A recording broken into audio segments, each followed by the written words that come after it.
It's the same company as well, Channel 4. So, how you feeling, bro? I mean, you made it.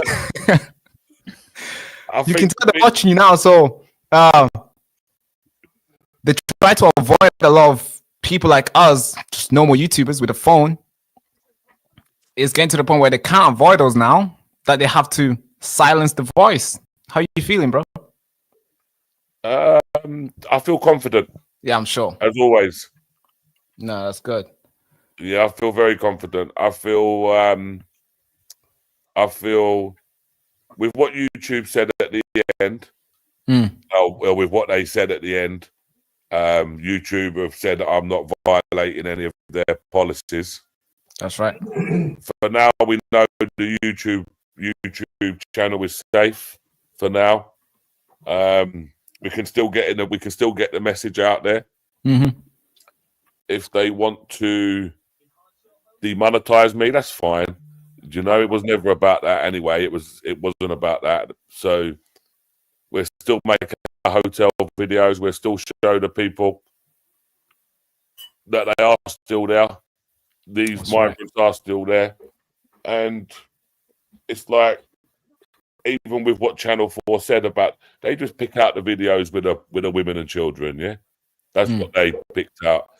But instead of me telling people how many of the hotels I've been to, because it's a common question, like how many would you say is all male? How many would you say are family? And I'd say, you know what, you can have a look for yourself. And then it can't lie then, can it? You know, because if there's 300 hotels and I've only visited 80, it's unfair for me to give an accurate number of how many are each. Do you know what I mean? So I've only ever been to like 80 or so. So I just say, look on my channel and have a look. But from the ones I've seen, there are a lot more all male migrant hotels than there is family ones, put it that way. Yeah, that's the strange part, because everybody wants, what the mainstream media wants to claim is only women and children. But the pictures that we see when these guys arrive here, it's only guys. And when you show your videos, when I see your videos, your live streams as well, it's only guys. So was mostly guys. I'll say 99% of the time. But if let's say there's one girl, they'll focus on that part just to slander your name and just to discredit you, which that's what they do very well. And regarding the YouTube monetization stuff, it's good that YouTube has confirmed that you're not violating anything, because we were demonetized for 9 months. YouTube, so they came for us first to demonetize on my channel for 9 months, from January till literally last week, Wednesday, on the 20th, it's the 17th. That's when they said, hey, we invested your channel, we did all the investigation, we checked your video one by one, word by word, and you did nothing wrong. So so they brought back the monetization. Now Channel 4 said, hey, you are far right hooligan as well. So it's good that YouTube has confirmed that obviously monetization and stuff is still good. So it seemed like you're not doing anything wrong. So just keep pushing, bro. Just keep pushing. I think this is a great awakening. And the fact that there's a lot of people who are supporting you, it just shows that they've lost the public now. Before they'll say such a thing like this and you get hundreds of people coming at you. But now you got hundreds of thousands of people praising you to keep going. So, hey, yeah, the power keg has exploded and you are on the winning side. So that's cool.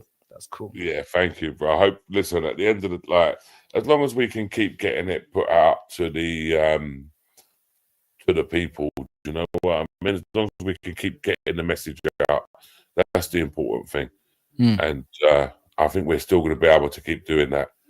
And long may it continue, you know, like, because that's the most important thing, just to keep showing the truth and facts. Yeah. For the people at home watching this, because a lot of people watch videos and they think that we or you yourself, oh, these guys just go out there to find clips so they can make money on YouTube and monetize all this. For the people at home who have those sort of thinking, could you address those guys? Because tell them how much money it costs for you to travel, especially going places like London, Glasgow, and around the country to do these videos, and how much you actually make from YouTube. Could you actually not obviously exact to the cent, but could you tell how much investment it takes to do what we do? Because a lot of people downplay that. They think that we just do it for fun and we have all the upside, but no downside at all. Should I tell you the biggest downside? Well, there's a lot of downsides to it, what people don't see, yeah? And it even go down to the fact of, like, the amount of time that you're away from home. And that'll go down when the more time you're away from home, then you're not eating good food. So you're even like, good food is good for the brain. Do you know what I mean? Like, good food is good for your body, obviously, and it keeps you energized and stuff. But when you're on the road and you're not on a time scale, but you want to get from A to B, so you just end up picking up something rubbish from the garage on the way and snack away. Do you know what? Like, it's the little things like that there that don't cost no money. Well, they do cost money, obviously, but it's them little bits there that probably cost you a lot in the longer term, but not in a monetary way. Do you know what I mean? That's right. It's like little things like that there. But if even you think about fuel, driving, you think about, with what I do, I need to go and get a hire car. I can't take my own car. You can't take the risk with the number plate. You know, it might be a little bit different now because, like I said, they've just named me. You know, Channel 4 named me 3 times. Like, that's right. And I think that's the real reason for their article. Yeah, it's just to point at you. Yeah, just so people can turn around and say, yeah, you know what, that's Anthony Barnes. That's AY Audits. So what? Do you know what I mean? Like, it is what it is. Like, it's never been about anything else. So I'm not really that bothered about it. But yeah. With that as well, I would add to us. I think there's a lot more downside. Obviously, you probably forgot some of them, but because I was in this group chat where people were, this media group stuff. Can't really tell you more about that, but there's a lot of independent journalists in the group, and each time when there's an event and people want to travel to go cover it, the amount of research, because usually they travel across the country to go and cover this thing. And sometimes get stranded over there, especially the ones who can't drive. Let's say you want to cover a story till 8 o'clock. Your last train is at 8:30, and you happen to miss it. Which a guy who's really good guy to the channel, I believe you probably know him. I think he goes by the name of Ed. We went to Glasgow, and his trip to Glasgow was so stressful. His bus was around like 4 a.m., 5 a.m. And he did all this, traveling for 5 hours straight just to go cover it. People at home think it's like, oh, we just have fun and we're just carrying cameras and we just asking people questions and we just antagonize them and all these sort of things. But no, we actually invest so much just to get you the truth. And I think people at home are recognizing that and they are applauding you for it. So I think that's a good win. The fact that Channel 4 trying to slander you, but it backfired heavily as well. I think so. I think it's like when I went to Scotland, I was up at 3 o'clock in the morning at home to the airport, get to the airport, check in, etc., get a bit of food, get to Edinburgh, pick up a hire car, go to 3 hotels, film 3 hotels in Scotland,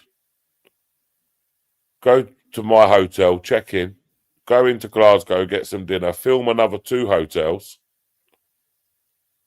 Saturday morning, off after that, go back to the hotel, sleep, back to the UKIP rally that was in Glasgow. Right. Film that, and then the very next morning, I was on Saturday evening. I was meant to film some hotels, but I was too tired.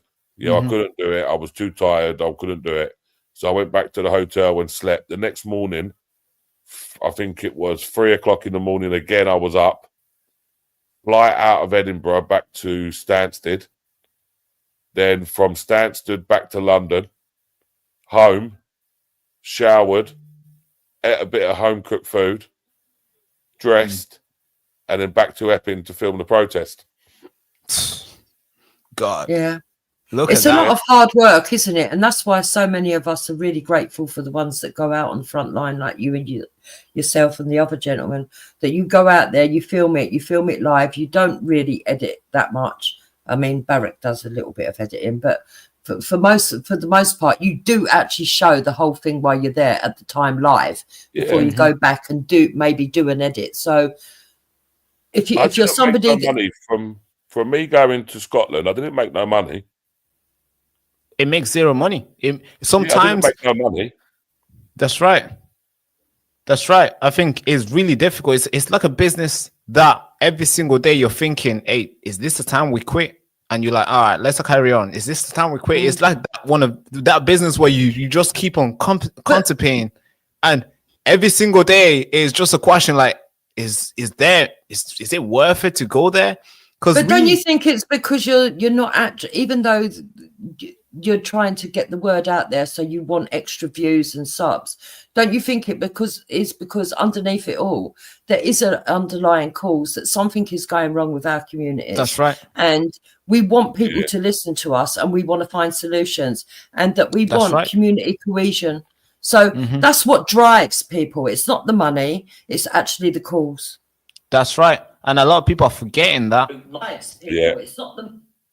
A lot of people are forgetting that, and I'm glad that a lot, people, we're coming up to lights, and I think every single time, because you see the mainstream media, they're paid to go and lie, so that it's easier for them. It's like, hey, don't put enough effort and just tell what you see, and you see a guy with a Union Jack, call him racist, call him far right. Doesn't matter if he's black.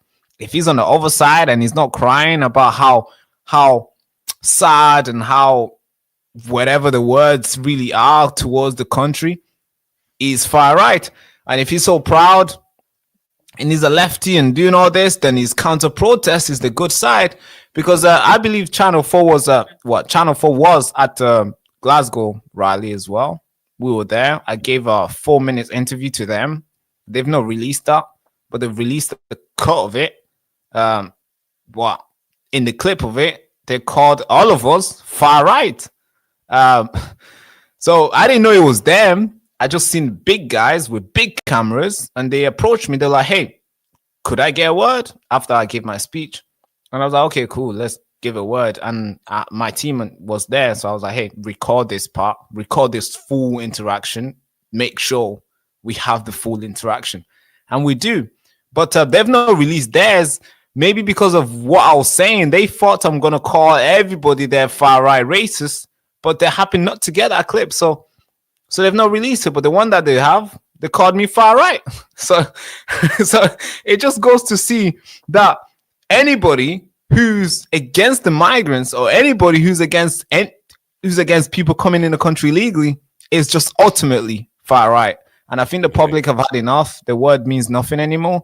And that's a dangerous part as well, because that word should mean something, but because they've used so much and they've called the wrong people, it means nothing now. Do you know what? That's exactly what I was going to say. And I was actually going to mention this on exactly what you just said there, word for word. Yeah, nigh on word for word. I was actually going to mention this on one of my live streams over the weekend, because it's very dangerous, because they are diluting it now. Like with this far right racist, like it's becoming a stage now where like people are looking on the outside and being like, well, if this is what far right and racist is, it's not what we're led to believe. Do you know what I mean? Like, I've been led to believe that a far right racist is, well, he's racist. Do you know what I mean? Like, he's against all, That's right. against all races above his own. But I say to people all the time, like, and people say, yeah, but this is a common thing but I've got black friends, I've got Indian friends, I've got Muslim friends, I've got Asian friends, I've got Pakistani friends. It doesn't matter, like, it doesn't matter where people come from. Do you know? It's not about that. It's never been about that for me anyway. I can't comment for other people, but it got to the stage where you look at these hotels and you think, if they was full of, well, some of them are, they're full of Albanians, you know, and people are protesting outside to send them back.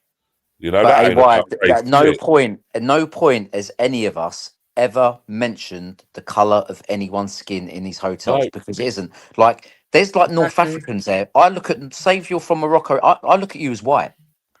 right. To me, you're white. Yeah, my family are Maltese and Irish, right? So for me, my family, if you go to Malta, you go quite dark, right? Because that's just off the north coast of North Africa, right? So for me, I don't even, we don't. So when you get called, I think on some of the snapshots they said to you, is that right? They were giving that narrative about far right racist. Like, no point, as it doesn't matter. These rapists, these illegal migrants that are coming into these hotels, they're all colours. Not, we don't get to see them. Really, the majority, we don't really get to see who is actually in these hotels. We see very few of them coming in and out because they're so well protected. But what I was going to add, like we're going back to what you're saying about the traveling and that, the thing is that the power of the citizen journalist now is that literally anyone can do it. But because there's so many people doing it all over the UK and they're live streaming and they're giving off the same message. So what it's saying to people is the same things are happening all over the UK in so many different parts. Yeah, like all these little towns and villages and cities, the same things are happening. They're having the same problems, whether it be with the police, whether it be with the migrants, whether it be with anything else going on within them town centres. We're all given the same message. So you could be in Scotland or you could be down in Southampton. You're literally seeing the same thing. So that is a massive message, like in terms of giving a true picture of what's actually going on within the UK. Because what they try and do, Channel 4 can't be in 20 or 30 different places at the same time, but we can, That's right. because we're just literally boots on the ground. And That's right. we like I said, none of us, I didn't come and choose to do what I'm doing. I don't even do this job as a job. Do you know what I'm saying? But we're just doing it because we're trying to show people the truth. That is literally it. And and I think they just hate it that they've had control. The mainstream media have had so much control over so many years, going back to even before like news and whatever. Like everything, we used to buy newspapers. I don't know if you were old enough to buy newspapers, I mean, but I still get them. I mean, every single but day you'd before. read it and believe what they were saying. Yeah. Yeah, I because read you it to didn't have any counter other. narrative. I'd like to say though that it's not about race for our side, but it is about race for some of the people that are against us. And that's become ever more obvious when you've got an anti-Western and in some cases an anti-white agenda, and you can see it, you can feel it. And when you try to speak it out, you're being told that you're not allowed to feel like that because of by the virtue of the colour of your skin, which is by definition racist anyway. That's right. You know, why are we being made to feel guilty for something that we never did? 200 years ago, there was slavery. It was terrible. It was atrocious. But I don't know anybody that was a slave master, and I don't know anybody that was a slave. Not in the sense of 200 years ago, the Atlantic slavery. I wasn't alive. Nobody on this planet today was alive when those atrocities happened. That's the thing. That's the thing. That's the whole point, is to make everybody feel, is to demoralize you to the point where you can't move yourself, as you know, and let them take control and let them own their narrative. And they've had this narrative for very long, to the point where they want a black person like myself to hate you and feel a victim and feel like you're out here to get me. And they want you to feel ashamed about every single thing that you stand, about every single thing that your grandma, grandpa, your father, and they want you to, when you get home, they want you to get mad at your dad because his dad might have done something, whatever. And they've been successful at that for quite a while now. And sadly, and I'm glad that is coming to an end, because a lot of people on the black side are waking up. A lot of people on the, the Asian side, the Chinese, and we stand together, waking up. Yes, and we're uniting, and we're going against the narrative. Yeah, the one thing that British people should be absolutely proud of is that we are, in fact, one of the least racist countries in the world. And we know this because of the feet and the footfall of people that want to come and live here. If they truly thought that we were the racists that they claim we are when they get on these shores, then they wouldn't have wanted to come here in the first place. That's right. You know, and the thing is, we stand with for the people that are suffering injustice. And right now, there's a lot of people suffering injustice. And it is not just white people, it is British people. British people are being treated as second-class citizens, and they're being told, if you've got anything to say about it, shut up and sit down because you're privileged, when we're not privileged. We can see, we can hear, and we can communicate. And that's what they hate. Yeah, they hate that. And especially when they see these protests, they're seeing different diverse, they hate that. They're like, whoa, wow, they are coming together. It's like little ants. I think there's a movie here that was made. I don't know if you guys, I forgot what it's called, but it's like the little ants. There was so many ants enslaved by bees, and one ant stood up to one of the bees, and everybody felt like, oh, nah, it's just one ant. But the big boss of the bee was like, hey, if that ant is able to mobilize and wake up all the bees, man, we're gonna be done. So they did everything possible to make sure no other ants ever stand up. And that's why they're seeing every single person standing up. They're seeing the Tommy Robinson's march turning, blacks, Asian, and all people are just uniting together, and they're like, fuck, we're done. So there'll be a lot of these pieces that's gonna come out. There'll be a lot of these this investigative reporting from them. There'll be a lot of them coming out, and I think a lot of people should understand that they're here to make sure that people like yourself, AY,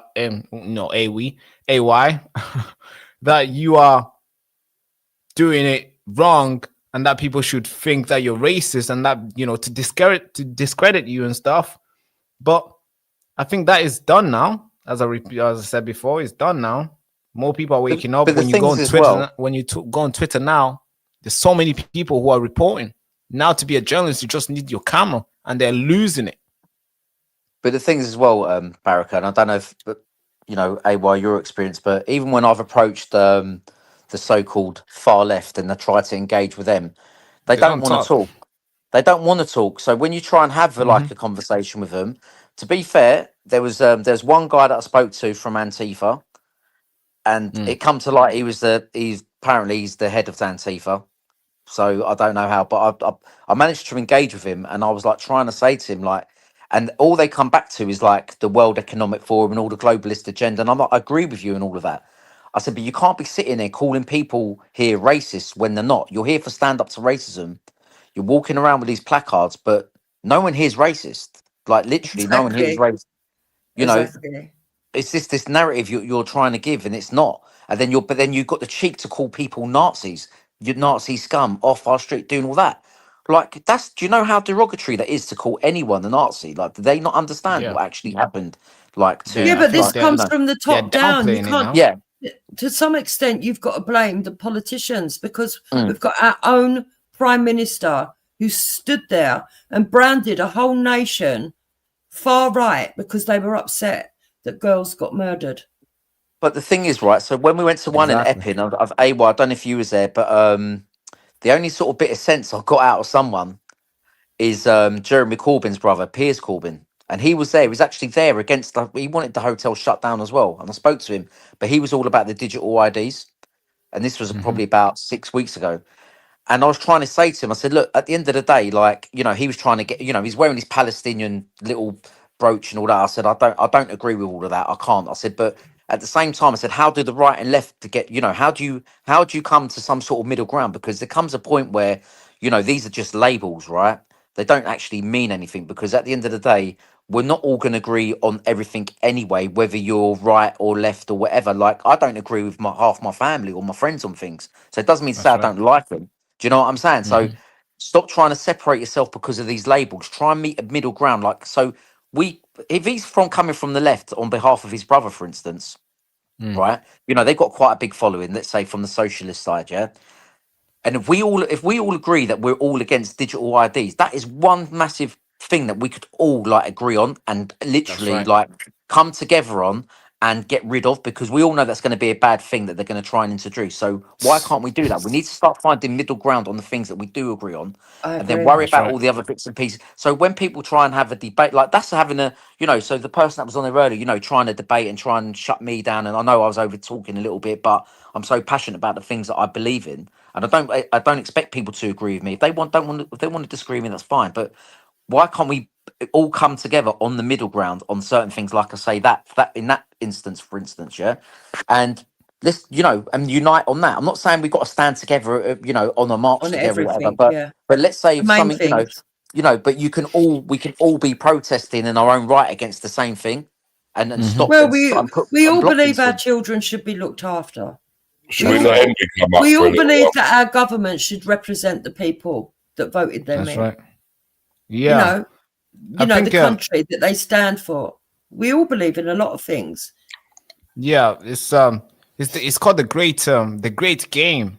You know, the British Empire was really good at it with India and stuff, where they divided India with, you know, with the religion. They got Hindus hurting each other, they got Muslims killing the Hindus. They did all the great game they did, divide and conquer. Now it is the Great Game. If you look at it, there's a book called The Great Game. It tells all the stories about it, and I think that's what the government is doing today.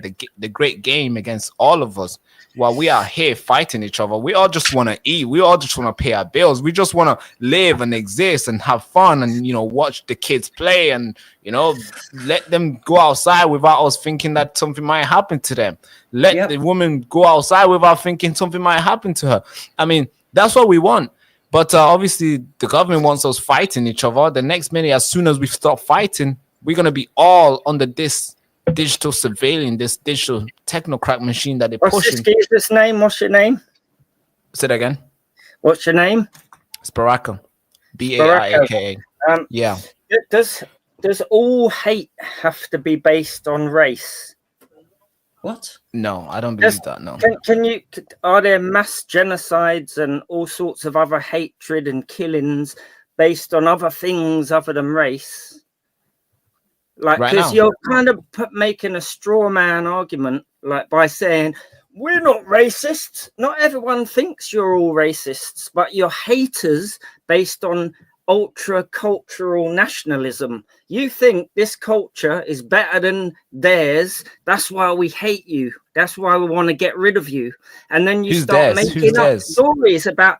Don't you think that people like AY, are spreading fear and demonizing people who are escaping persecution from other countries? Who's these people? Could you? All right.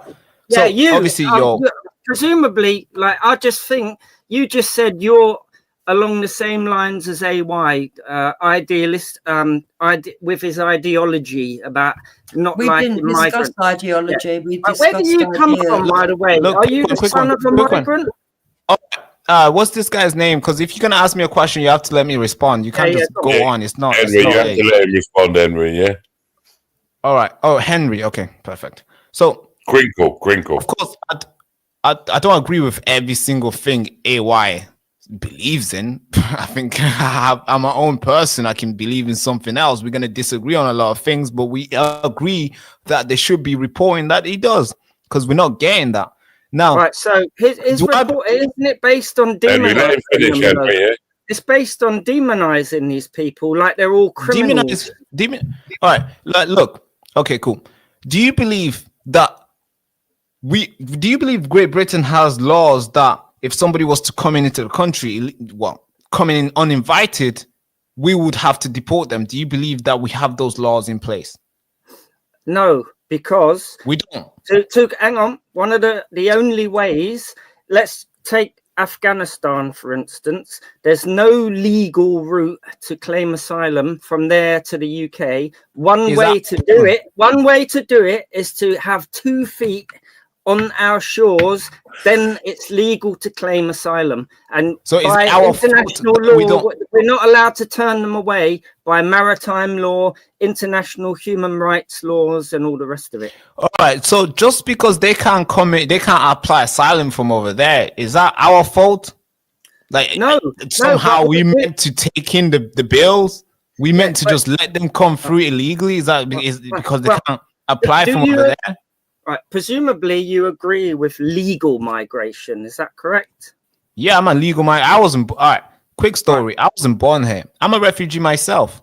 Okay. Right. So you speaking agree to with somebody. legal migration. So let's just say. Yeah, agree with.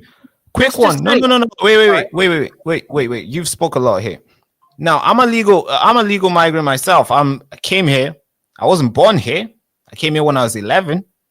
My parents, I was born in a refugee camp in Tanzania, which my parents are from Congo. Now, the reason why I was born in a refugee camp is because a war broke out in Congo in 1996. My parents had to flee. It's a terrible story. The story that I'm telling you, hundreds of people have died. Hundreds of them have died. We almost lost my big brother because it was chaotic to the point where people were running outside. The kid was inside the house. My mom had to run back to go get the kid. That's how terrifying war really is. So I understand they're running. Now we ran to the nearby country, which was Tanzania. Now there was a camp that was set up there by the UNICEF and the Tanzanian government. They agreed to set it up just to set up tents. Now I was born in a tent. You see a little tent that people set up? I was born like that. That's why I was born. In 2001. Okay, can I just say what? Wait. Let him finish, please. Let him finish. Wait. It's relevant to what you're saying. Hold on. Now, my parents have applied asylum to all the European countries, to all countries that could take us, but they waited and waited. That's how long? Not for 2 years and got fed up and just kept on going. No, they waited for 14 years.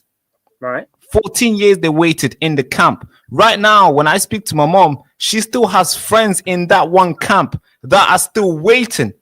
Okay. And I'm 24 years old. I just turned 24. What? Okay. Those people waiting. Now, wait. In that campus, right now, reports are coming in that there's over 133,000 people in the camp. The camp was set up just to house these guys temporarily because there's no place for them to go. Because there's so many people who have hijacked the list, hijacked the what you call it, just hijack it to come here illegally. It gets to the point where those people can wait there for 20, 30, 50 years plus, to the point where it becomes a generational place where they raise their kids, they die there, and they do all this. It was meant to be a camp, but they can't go anywhere because there's people who travel and just said, fuck this, I'm not going to wait. Fuck their laws, I'm not going to listen. Fuck this, fuck their rules, I'm not going to follow it. And I'm just going to get there. So imagine if nobody was coming in illegally. Those people who are law-abiding citizens, who are waiting, like my parents waited for 14 years. Those people, they'll come here and probably turn into somebody like myself. And not go out there and start looking for young girls. And not go out there and start raping and saying they want to have baby with a 14-year-old kid. And I'm talking about Can I ask you a few things? So you're saying this camp still exists. Are you saying that? And it's overflowing. And it's overflowing. Now. That's right. So basically, this would be the same story in Afghanistan. If you try to do anything legally, there's this tiny little scheme set up where you wait to be selected, and so you have to wait in the place you're trying to escape from for years and years and years because there's no actual way to apply. Right. So if there was a legal way to apply from Afghanistan, you would get the same people who are getting on boats applying legally. And so it's the same people. What makes it so different from your story? What's so different? They want to get, and a lot of them may be escaping Islam and the Taliban. Maybe they're gay. They can't wait around in a country where the government may want them dead or throw them off a roof. Quick one. So it's the same people. What changes? Just this thing about legal or illegal. It's such a minor point. No, it's because if you support legal migrants, right, hang on. One last thing. If you support legal migration, it would be the exact same people coming here legally if there was a way to come. There isn't, though, is there? There's no way to come would it? legally Because here. they'd be able to filter out Not the from real Afghanistan. people. You cannot apply legally. It wouldn't be the same people, though. Yes, it would. Why wouldn't it? But you have to I'll tell understand you why it wouldn't be, this Henry. country has gone through with Afghanistan, though. It's not Why like did you Afghanistan choose the was. UK as well? Why didn't you stop at the nearest safe country, like the Tommy people say? Why did you choose England? I didn't choose. That's the beauty of it. I didn't Oh, you choose. did. Well, We you don't did choose. apply, though. You applied. You had the freedom and refugee. No. Wait. Let me just clear this out. You apply for an asylum, and any country will pick you out from the camp. Any country. So I could have been. I could have gone to the United States. I could have gone to Belgium. I could have gone anywhere. But Britain chose my family, and we came here, and I'm grateful for that. And I've built great stuff here, built a business here, and I'm doing my stuff. Now I'm building a media company, and I'm talking to you today. Yeah, you had the benefit of having a legal way to apply, though, didn't you? You had the benefit. You're telling us how bad it is to be in a country where there's war, where you might be persecuted. So wait. So you're telling me, one second. You had the luxury, of being able to apply for a legal route. A lot of these people from Afghanistan, all of them, don't have that luxury. And they had the luxury of being stuck in by the government, 250,000 of them, and a super injunction to cover it up. What are you talking about? No, the government removed all ways for someone to come here legally and apply for asylum from Afghanistan. They removed that luxury. Why do you think they removed that? If you claim you are against injustice, why do you think hang they on 1 removed minute. that? If you claim you're against injustice and somebody's in the same situation you was in, and you say you support legal migration, it would be the same bunch of people from Afghanistan who want to get out of there applying legally. But what you lot want to do is paint them all out like they're criminals. And they wouldn't be on a boat if they weren't a criminal. We don't believe their passports. That's a load of rubbish. You know it is. We don't believe every immigrant is demonization that Tommy lot. How long are you going to talk for? You have to let other people talk. You know that, right? He can't communicate. It's from the left. I'll get rid of him quickly for a minute. Yeah, but this is the problem with Henry. He can't let anybody. He won't let anybody else talk. I want to talk. Henry, I want to talk to you. I want to have a peaceful, nice conversation with you, but you got to let people talk. You have to let other people talk, bro. Go on, lady. You were speaking. No, I'd like to ask a question to Crinkle, and I hope that he can answer it sensibly when it comes up. We talk a lot about human rights and dehumanizing people. Well, I don't dehumanize any of these migrants. I believe that if I was living in a poor country that was unstable and there was war and there was bombs raining down on my head, I would try everything to go somewhere else. And if I saw an avenue where I could take advantage, I'd probably do it. That doesn't make it right, okay? Mm-hmm. But we have to look from the other side, from our side. What about our British human rights? That's right. Do we not have a right to be secure? Do we not have a right to family life? Do we not have a right to have a roof over our head? Because it looks like a lot of this stuff is being taken away from us to give to outsiders. Now, it's one thing helping and assisting people within manageable means to help them. But there's another situation that we're actually living in, the reality, which is that it's detrimental to our communities and our country. So we have to prioritize. And don't forget our economy is on its arse as well. Yeah, so we're not in a position. We're not in a position to spread love to everyone else. Unfortunately, the UK is a small island. We are full. It's unsustainable, whether that's legal or illegal migration. Yeah. So we're going back 20, 30 years ago up until a certain point. Yes, even legal migration is acceptable, but there's got to be a need for it. Yeah.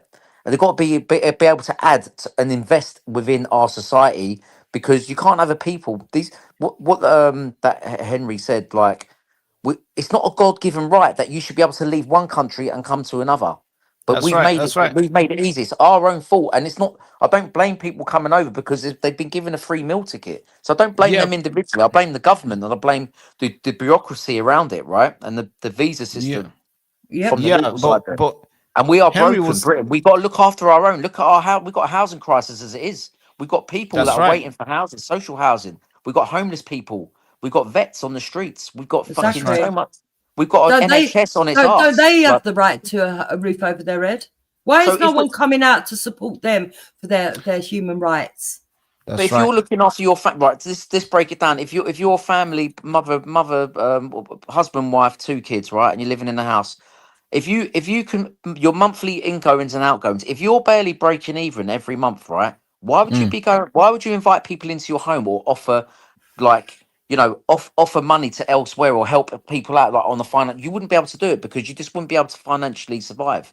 So it's the same way as a country. We've got to look after our own. If at the end of it we are sustainable as an economy, and we're not, because we're becoming a welfare state. Let's face it. That I believe that's by design. But going away from that, like, if we've got a little bit left over, we can say to people, right, you know what, we've got room, we can bring, we need these types of people to come in, we need this person. But it's not, we're getting in unvetted, unchecked men that are roaming our communities with no curfews. We don't know who they are. We're not saying that all bad or that all this types, but unfortunately we don't know that. So we've got enough of our own problems. We've got enough white British sexual predators and paedophiles and fucking people. We've got a massive drug problem in the UK. We've got a massive knife problem within our youth system. You know, well, it's not even that. Our authorities don't even seem to want to do anything about it. You know, coming from London myself, we've got a mayor that thinks that London, there's nothing wrong with London.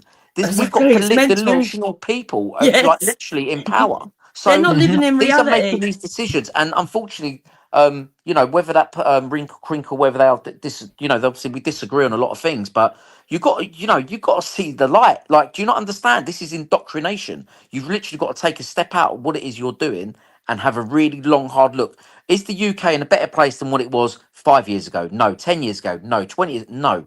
We are on its arse, and we think that we can just invite, and we're inviting more shit. Like, they could stop the boats, but the British government, especially, you know, someone like Keir Starmer, he can see what is going on. They choose not to do it. There's no political will within the government, nothing at all. And it's getting to that point now where, you know, which is why people protest.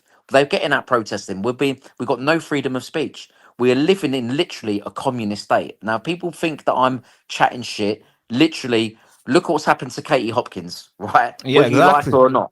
You know what I'm saying? She's literally been charged for calling herself a spaz. Now, who in their right mind doesn't walk around their house, punching himself in the face because they've done something wrong, or, you know, banging their head against the brick wall, or speaking out? And you get what I'm saying? Like, this is ludicrous. It's ludicrous. It's like if I was to punch myself in the face, I'll probably get arrested now for hurting somebody. God, no, that's where we are today. And there's a lot of people who have been whooped. Their mind have been psyoped to believe that they should always fight with anybody who believe something different to them. And that's why we got this. I don't know what this, the gentleman here that we just spoke to, what was his name? Chris something. Henry. We have individuals like that who are championing on somebody coming into the country illegally. Now, I have to respond to the lady who spoke first. I was running. So when I started my business in 2019, it was a sales business. We started it up. It was a charity business. I was working with UNICEF. I was working with all these, Great Ormond Street, all the biggest charity in the world. Yeah. Now, when we were going out there to sell for these guys, not sell, but to ask for donations, a lot of people will open the door and be like, "Hey, charity starts at home." And the reason why I'm saying that, because charity does start at home, because if I don't have milk in my house, it'll be very difficult for me to leave a penny to somebody's pocket when I'm outside. So I think Britain has forgotten itself to the point where you got folks like himself, this gentleman who spoke here, championing on people coming here illegally. That's insane. And could I add to that, Baraka? Go on. As a white person, it disgusted me when I saw that children in need that was giving money away to Africa to help causes that were great and needed. yeah, had their it all slapped in their face by being told that we were white saviors, this, that, and the other. So on the one hand, they're saying that we want to keep all the wealth for ourselves and we're robbing the rest of the world. But when we try to aid and give it away, they then say that we're doing white savior syndrome. That was a terrible insult. And how do you think that made people feel? That's why a lot of people decided, well, do you know what? I won't bother giving anything to you no more. I won't bother doing it no more. Why should we assist something when we're going to be ridiculed whether we do good or bad? That's right. Again, charity starts at home, and I think Britain has forgotten itself, and they've taught a lot of people this, being tolerant. They've gone so tolerant to the point where they're shooting themselves in the foot.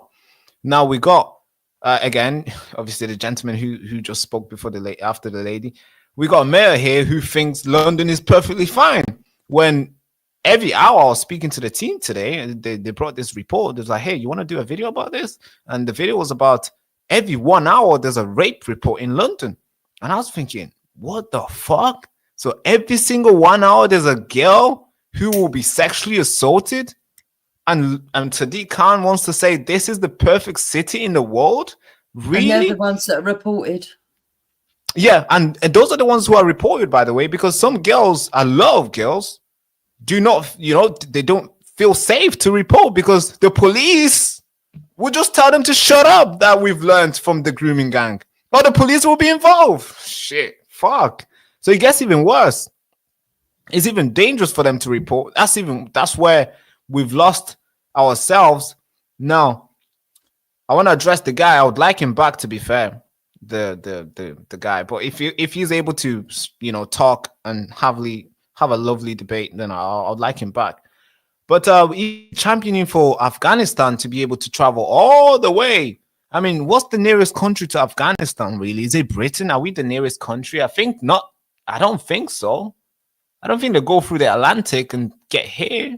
Probably not. But why would anyone, and I don't mean this in any disrespect, why would anyone want to bring people into this country that we know fought the West to maintain a system where as soon as they gained control, they treated women as second-class citizens? Why would we want that to come here? Why would our women have got enough problems with the safety issue as it is? And then to find out that our government, I mean, Crinkle's going on about Afghanistanis. Aren't they the people that were flown in, 250,000 of them, under a super injunction so that we wouldn't know? Right. Yes, that's correct, folks. That's right. Where the media was GDPR with the Taliban, wasn't there? You know what? It's getting a bit late, and I'm going to have to shoot. Yeah, honestly, because I need to be up early in the morning as well. Yeah, I can imagine, mate. But it's been a pleasure. It's been a good live. Thank you so much for having us. I wouldn't mind joining another one.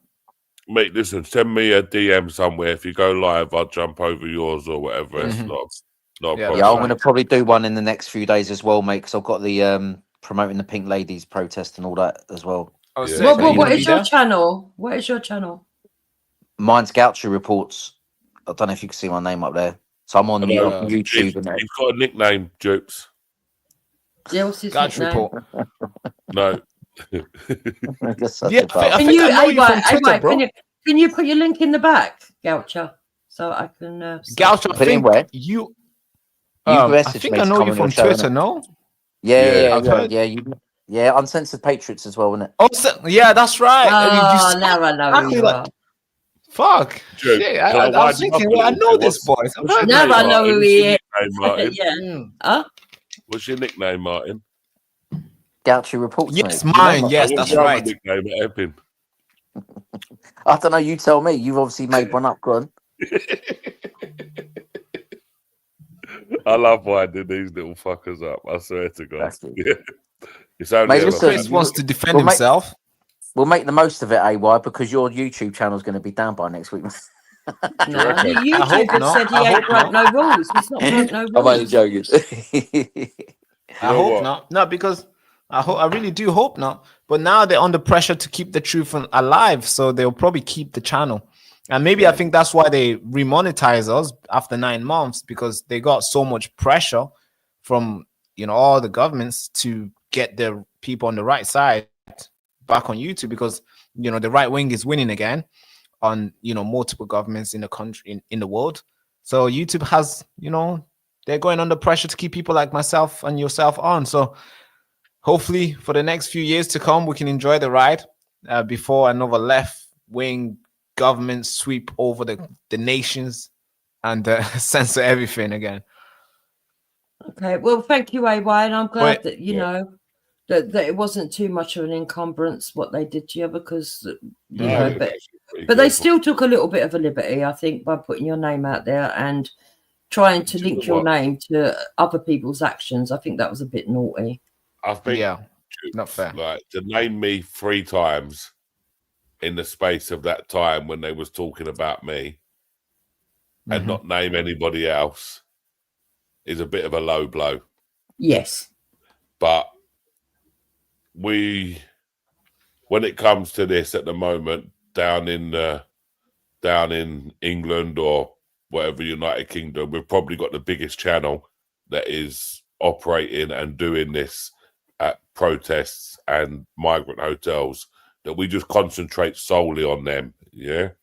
Yep. And they probably think this is the target. Do you know what I mean? Like, it's always the same, isn't it? Yeah, you try to get you try to take out the big one first and let the other ones worry then. Do you know what I mean? That's right. But okay, so if you're closing down, I just want to say that Danny Roscoe is doing a live reviewing it all. Is he? Yeah. He done one earlier though, didn't he? And but the Barak, well, that's what they're saying in the side chat, that they're coming in saying that Danny Roscoe is live. So let me check. Oh, is he live now? He done the live earlier for about 1 hour and 40 minutes, because I would have jumped on it. That was about 3 o'clock this afternoon, I think, on UAY. He's doing, like, he pulled up a load of, I don't know whether that's through StreamYard and Discord and YouTube, but no, he is. He's live now. Yeah, he is. Oh, is he live now? Yeah. Yeah. So I would like Barak as well to go over to Danny Roscoe's. Do you know Danny Roscoe's? Yeah, he's a good friend of the show. Yeah, that's right. Yeah, the guys in the chats are asking for the link of the channel. I don't know if okay. Yeah. Can you put it in there, Duke? Yeah, I can grab it. Hold on. Man, I would like to have another chat with Chris. Chris, jump on the live from Danny Roscoe. Chris. Hopefully. Is it Chris or? Oh, there you go, people. That's Danny Roscoe's channel. People that spam it out for a minute, Jupes. Let's get some people over there for a second. Spam it out for a minute. Yeah, let's do a few drops. But yeah, it'd be nice to go over there and join in the convo there. All okay, right. then, AY, I'm going to go and I shall shoot, and I'll see you over there, guys. I shall see you also. Take care, people. See you in the morning. Speak to you soon, AY. Bye-bye. See you later, man. Thank you so much. See you later, man. I'll see you again. We'll talk again. Thank you. Yeah, definitely. Drop me a DM on X or something, yeah? Yeah, I'll follow you now on X, and I'll shoot a text. Cheers. Yeah, it should go through if you've got a verified account, yeah? Yeah. Got it, mate. See you later. All right, talk to you soon, boss. Bye-bye. Bye-bye.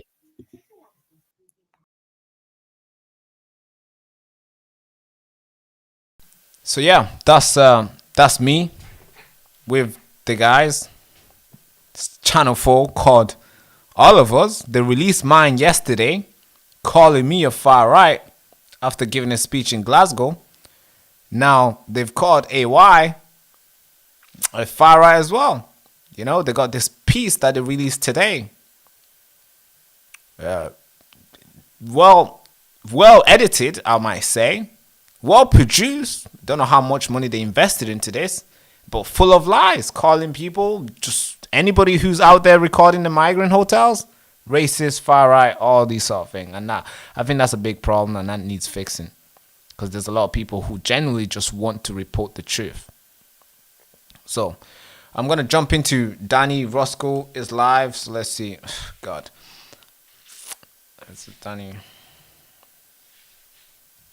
I think it's Danny Unfiltered. There he is. Give me a second, guys. Let me just launch this live up. Let me join this live stream with Danny Roscoe.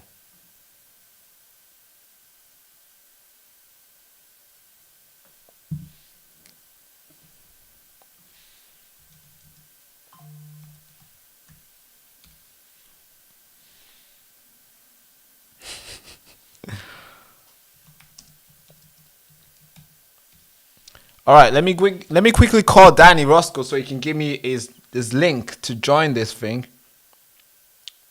So let me quickly. What's up, Danny Roscoe?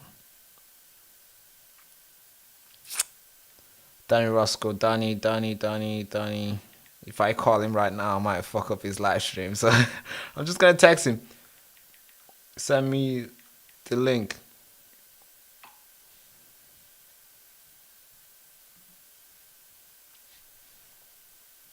Send me the link. What is he saying? He's live right now.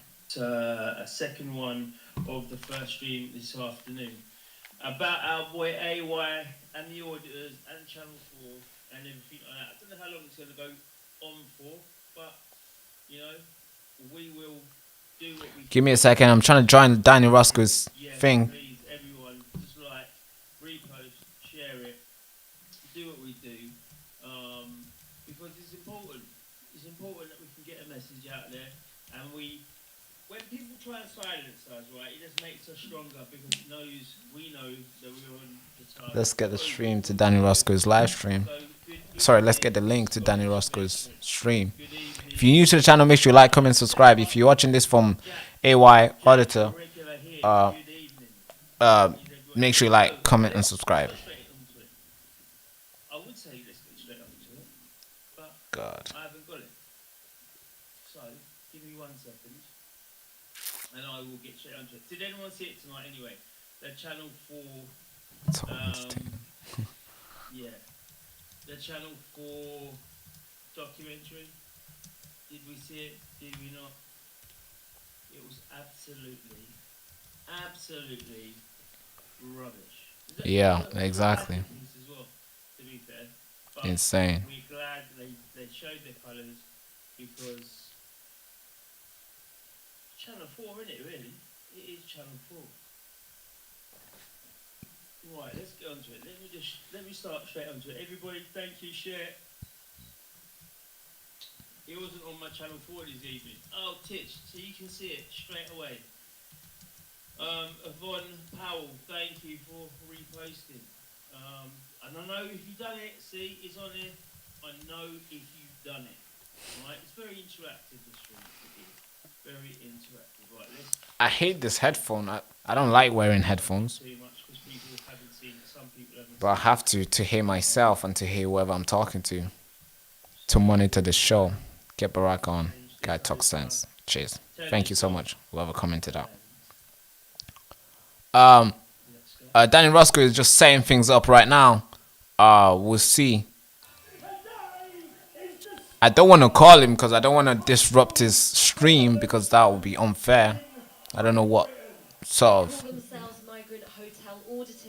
If I was to call him right now, it'll fuck his stream up. But if you're new to the channel again, make sure you like, comment, subscribe. This is the Baraka Show. You are far right, mate. Yes, that's what they say. They say.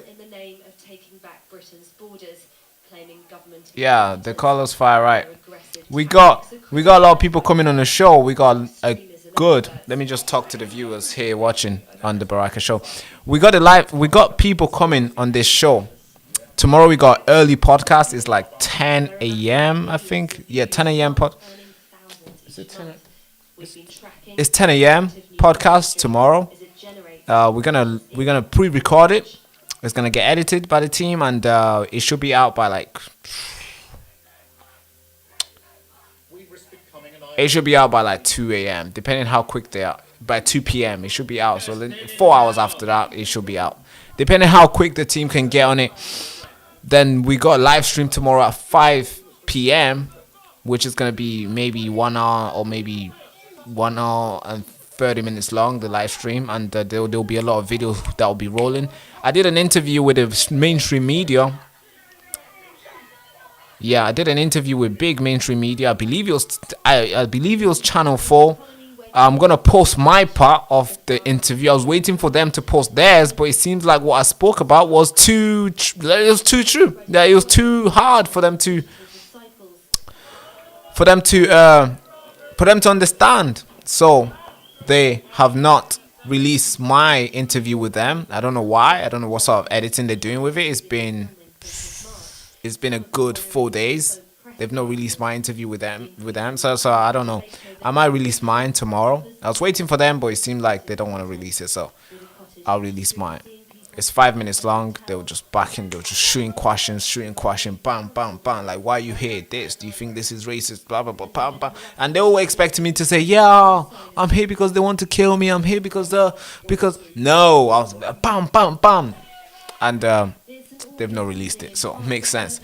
Now, I'm still going to try to get on Danny Roscoe's YouTube. See how they're doing. I've got to stop it from time to time anyway, because it's going to come and strike this anyway. So let's keep it on as much as we can. Big up Kirsten in the house. Mainstream media are running very, very scared. And I know, do you know what, right? I put this out at 10:30, normal time for us, and yet again, we've been snipe streamed. Right, but it is what it is, you know. They want to say that people on the right are all on the same page, yeah. I'm trying to get the link. Hold on. You said it's there he is. Alright, so we're in Daniel Roscoe's live stream. I'm gonna join right now. Let me just set up this stuff. So I'm gonna quickly switch. You'll be able to see it. Just stay on this live stream. You'll be able to see everything that Daniel Roscoe will be showing in his podcast. And we got a trick here we can do. I don't think anybody knows how to do this thing. We've got this big heavy machine that does a lot of stuff. So I'm really grateful that we got to this point in the business. So let's get this live stream from. Let's like basically pull this live stream from Daniel Roscoe and make it so that you guys can hear it. And when I'm there, you guys will be able to see it, everything, without any sort of interruption. So, children shut down, and the counter protesters gone. Who's not coming on the mainstream media? All right, cool. We're gonna join Daniel Roscoe's live stream now in the next 2-3 minutes. Let me just set in. Let me just connect my audio. Testing. All right, testing. I'm about to join the live stream right now. So, you'll be able to see it as soon as he lets me in. Let me just... Testing. All right, perfect. The microphone works. Join. No, I don't want to use that. What the fuck? Speaker. What the fuck? 2 seconds, guys. I don't know what's going on here. So, this. Testing. Camera phone is there. All right, cool. So we can join. I need to put my name. What's the name?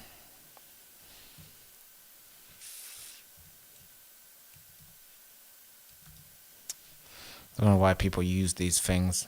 I find these other thing complicating. Like there's so much stuff that you gotta do. I don't like it. There is a lot of stuff that you gotta do to just live stream. So many links. So all right, cool. Whenever it lets me, I'll. Oh shit! All right, we're in Danny Roscoe's stream now. We're gonna switch the camera. 1, 2, 3. Let's go. She's he assaulted her, abused her, or something. Let's see with the playlist. Has erupted into chaos. The cracks in Britain's unity are starting to show.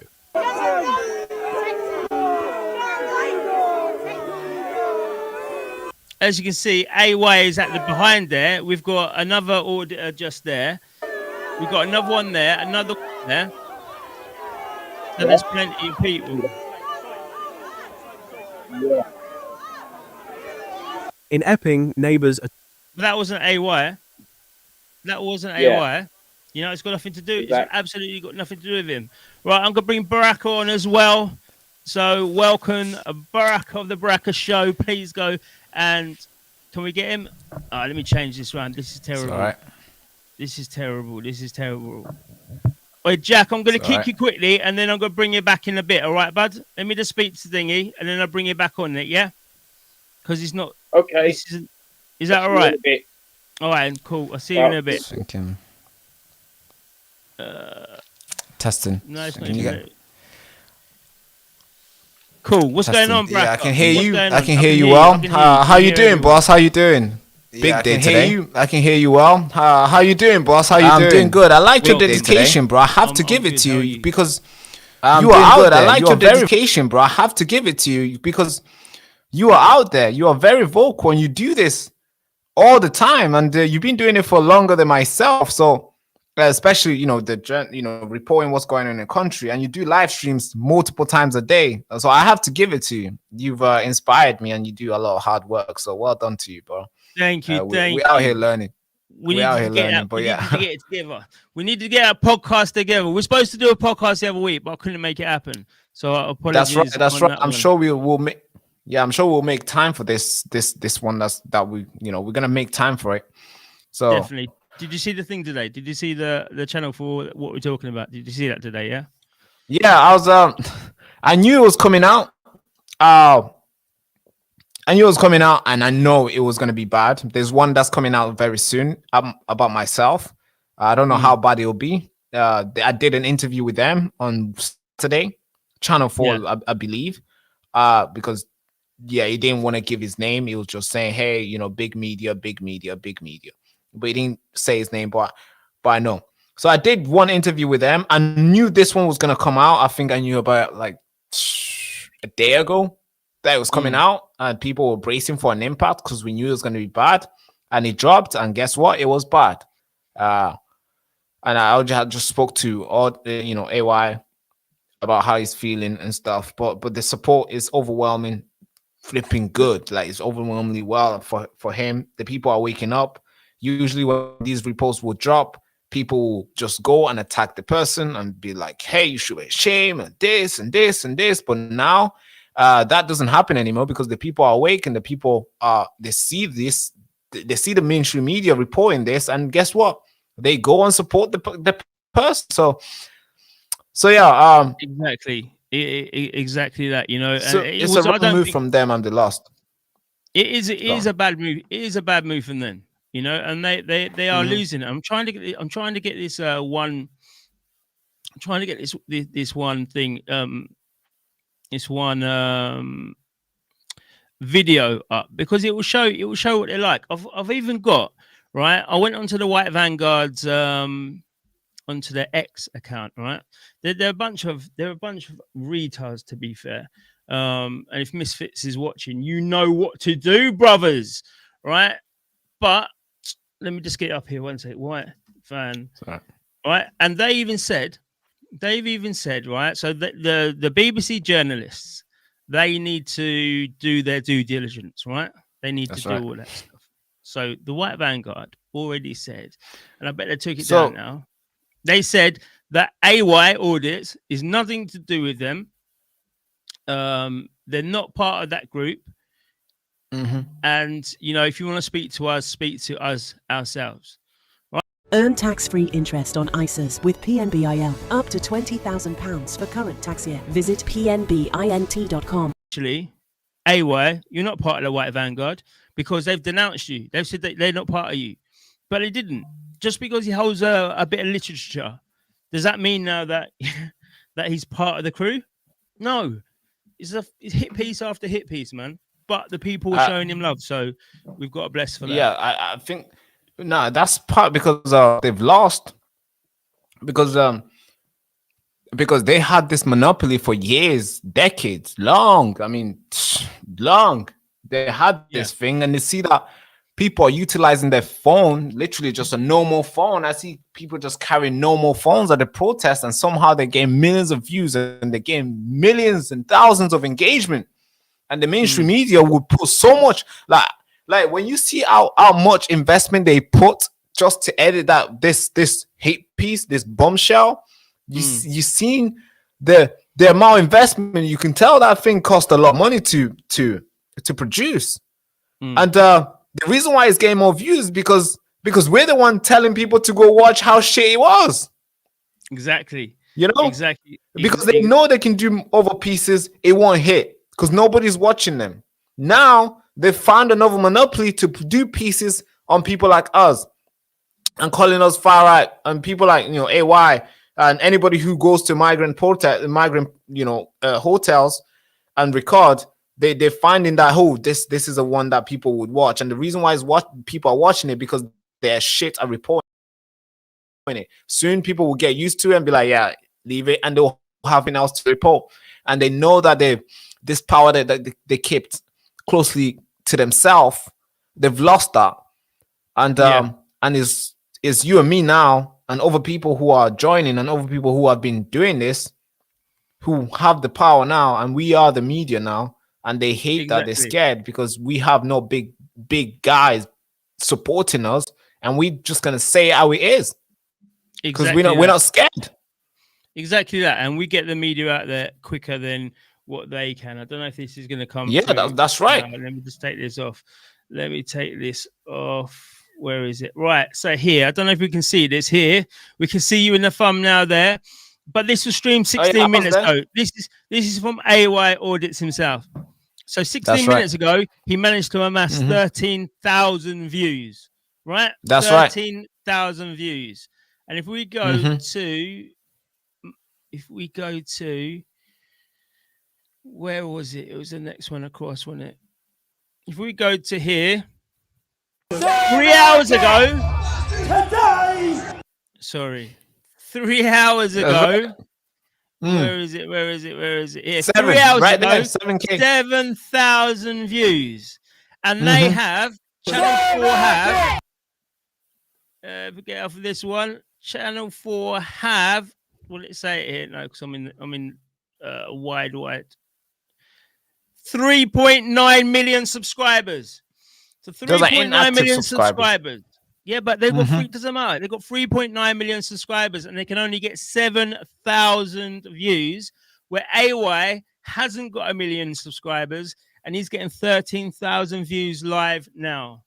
We've got the Queen of YouTube here, I think. Have we got the Queen of YouTube? Yes, we have. We've got. Oh, it's a reunion, Baraka. It's a reunion. The first time in the stream, and now we've got Dupes as well. How you doing, Dupes? Yeah, shit. This is the first time getting on the stream. Thank you so much. How you doing? Yeah, it's good.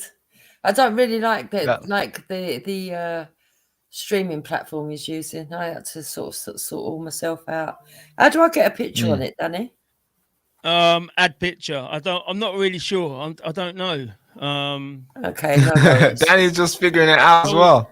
I am. Do you know what it is though? Do you know what it is with this Streamlabs? Yeah, I get this, but it's better to do other things, right? And I've got it's like an editor and shit like that, stuff like that as well. So this is better for me, but it means that I can't really do panels. And I found this was an add-on to it, so I was like, oh, let's make it work. It's like Streamlabs. No, like what is it? StreamYard. So okay, let's roll it. Let's roll it. So what do you think about today? What do you think about today? What do you use, Baraka? You use StreamYard? No, I use OBS. You use OBS? How'd you get your panels? Yeah. How'd you get your panel? So I use, the link that I sent you to join, the live stream that we're doing. So I use that link. What it does is it gets the best quality from your webcam, whichever camera you're using, and pulls in and gives it to me on the live stream. So when we save the video, it looks so crispy. When people watch it, they're like, whoa, this is sick. That's what the mainstream media use as well, was time to time. So we try topple them. We are. That's what we're doing. This is what we're doing. They can't do that. They can't. This is like right-wing news, right? This is what it is. You've got the picture now. Great. Right. Anyway, James, what do you think about it? What do you think? I know we've spoken about this before, but what do you think about it? So I was waiting for it to come out and see if there was going to be any damage and lies done. I do think that they have taken liberties by putting AY's name out there, but I mean, that's not too much of a big problem for him, but it's still a bit naughty. But I think the main thing that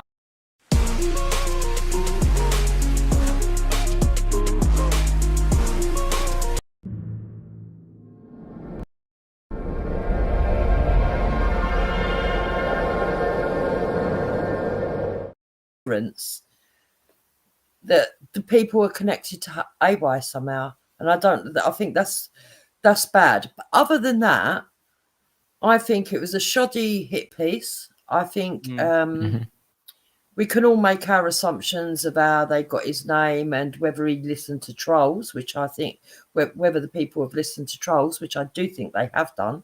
But I don't think it's done any damage to auditors. I think it's actually in a funny kind of way, advertise them. That's right. I agree. It has advertised them 100% because people gonna know them anyway. People are gonna know who these people are anyway. So I personally, I think they just wanted to try and stop the single auditor. They just wanted to try and stop AY, and that's a bit scummy. Do you know what I mean? Yeah, I think that really does come across that it's AY that's being targeted for some reason, but they haven't even done their homework, because they said there was up to 50 auditors. There was actually over 170 plus. Danny Roscoe's, not Danny Roscoe's, I do apologise. It will be soon. Tommy Robinson's UTK, there was actually 170 plus. Media in the media pen alone. That's without the ones that were also outside of the media pen and in the crowd. So they haven't done their own work. They don't know what they're talking about, and they've listened to people that are probably left wing, haven't got a clue, and just wanted to attack AY for some reason. Exactly. Let me just play this quickly, right? Now I've got it. Now it's on screen. This is one of the auditors, all right? This is one of the auditors. Now, where am I playing this from? So this is one of it. Listen.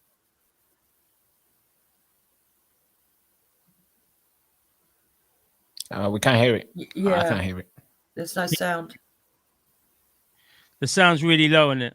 Anyway, I can't even boost that.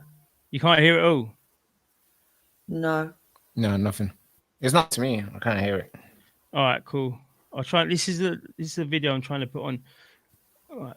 I will try again. So that guy there, is this that's the National Action guy, and that's the guy that they were saying. That's the guy that was running around in the hotels. Okay, so if he's part of National Action, then that's a prescribed group, and Channel 4 saw it. Channel 4 put him in on it, right? But they haven't chosen to say that this guy is a National Action guy and it's a prescribed group. They didn't do that. And that's disingenuous. That's very disingenuous. Yeah. And we have to point out we don't stand with National Action. No, of course not. Nor does AY. But that's what I'm saying. They had Vanguard and National Action, and they didn't interview either of them, which is wrong, right? So we know it's a hit piece. Why is this hit piece there? Is it because the last Channel 4 documentary that they did on Southport had DJ Media in there, right? And this has all happened since that. Since that argument's going on between the two auditors, all of a sudden this is happening. And we know that he's got to me. I was going to ask AY about this, because I seen your video about it. I seen, you made a video about their argument, the altercation that took place. What do you actually think? Do you think DJI Media is a force for good? No, he's not, for sure. Why is that? Because take your time with it. Because he's got an SHPO. He's got a sexual harms, a serious harm prevention order. He shouldn't be around people. And do you know what? Yeah, all this whole situation, it could be opened up very, very easily, right? And I'm like this far away from doing it, but it's going to get people into a bit of trouble. Like literally, it'll get them into trouble. I've seen it, and I can hear it. Do you know what I mean? I can see all of this stuff that people everywhere, little bits of information that is coming that all says this guy is a wrong un. Right. Only today I had another bit of information of a Facebook post of a woman saying there's a guy going around the gym asking people to wear these dodgy leggings that are too short on the legs and too small on the hips. And he's asking to take pictures. And his name's Curtis Arnold. Yeah. This is what he got. This is what he got frauded for. And at the same time, that's where I can say that that's where he got his serious harm prevention. Not on his house, like he says, not here, like he says, but on him. There we go. And the thing is, Barrett, the thing is, we have to make sure that these kind of people are rooted out, because at some stage later down the line, at any time, number one, we don't stand with those kind of people. That's what we're against. And number two, they're a danger to us. We can't just turn a blind eye to what he's done just because he does good auditing.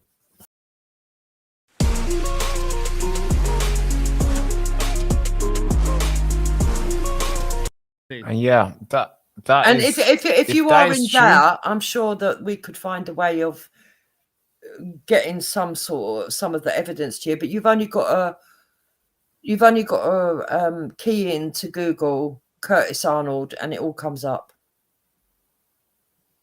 He's actually the man that filmed. So he fucked it. Yeah, Nicola. He filmed and it's all there. He filmed the body. So, do you think they do it for views? Out the water.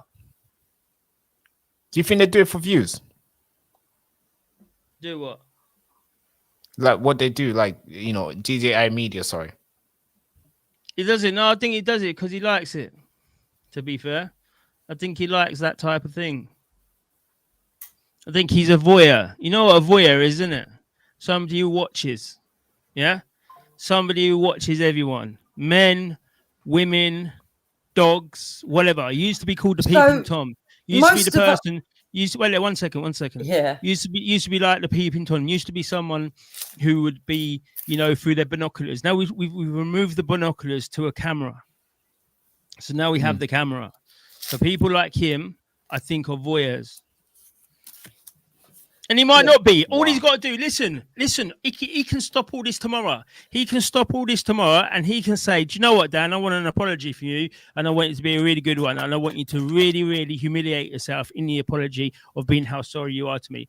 Because what I'm going to do is I'm going to say, I do not have a SHPO. I don't have one, not on my name, not on my house. That's it. It's very easy. Is that easy to do? If you, Barak, have you got an HPO? No. There you go. That's how easy it is if you haven't got it. But if you've got one, you're not allowed to say that you haven't got one because it's against the law. So why isn't he saying, after all these people are saying, you've got this, you've done this, blah, blah, why isn't he just saying, listen, I haven't got one? What are you on about? It's very easy. Yeah, that'll be easy, isn't it? Very easy, and he doesn't. So he either likes the drama and likes to go around as in he might be a danger to people, right? Or he can't say it.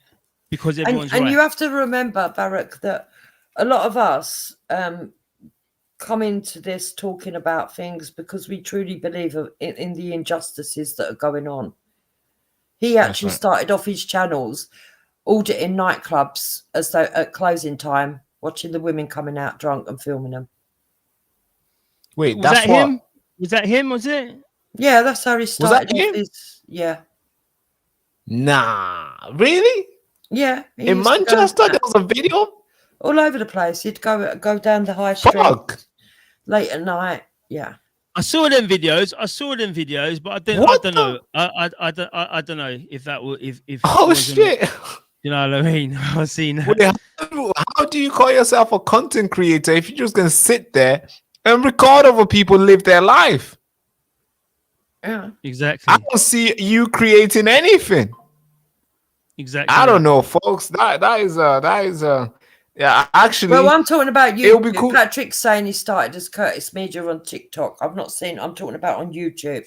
I can't state about TikTok, but on YouTube, certainly that's how he started. Actually, I might bring him on the show.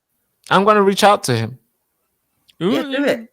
reach out to him. And he won't do it because he knows you're going to ask it. You ask him. Yeah, we'll he see. said he will speak to anyone. I'm actually going to reach out to him. He said he'll speak to anyone, but not on camera. But not on camera. If you look at his video as well, you know the video he did to try to say about AY, right? In that video, he said he'll speak to anyone about it. He'll speak to anyone about it without a camera. Hang on a minute, bro. Why are you going to speak to people without a camera? Everyone wants to learn. That's right. So you want to speak with a camera. So I doubt very much he'll come onto your show. Yeah, because we're going to ask real questions. This is the one. You ask the real questions, you do the real stuff. You know, you do what you have to do. So, that's problematic if that is true, because that just kills off whatever he stands for, whatever he's been doing, just gets shut down. Exactly that. People in the chat here saying, yeah, do it, Baraka, do it. See, people want to see it. You know? Yeah, I want to actually sit down with him and go through his life and all the decisions he's made, and hopefully we're gonna address this. And if he's able to sit down and do that, that would be really cool. But that might be hard to do, but we're gonna have to try. Because he's been quiet on this, he's not addressed it. He's always quiet unless it's on his terms. Let me just see one. Let me try. I'm trying to get through here as well. I want to get back to the story. So, what do you think, Baraka and Dupes? We've had the Channel 4 situation going on. Do you think that they don't want the citizen journalists there, or do you think they want their citizen journalists? Because this is the way we're going forward, right? This is what we're doing going forward. We're getting our cameras, we're filming. Baraka, you go to them, you got your setup, you go there, you film, you speak to the people, right? Left and right, whatever. So do they want that style? And they'll say that. Presenting Purdy and Fig, a cleaning spray with plant-based ingredients that smells so good, you'll forget you're even cleaning.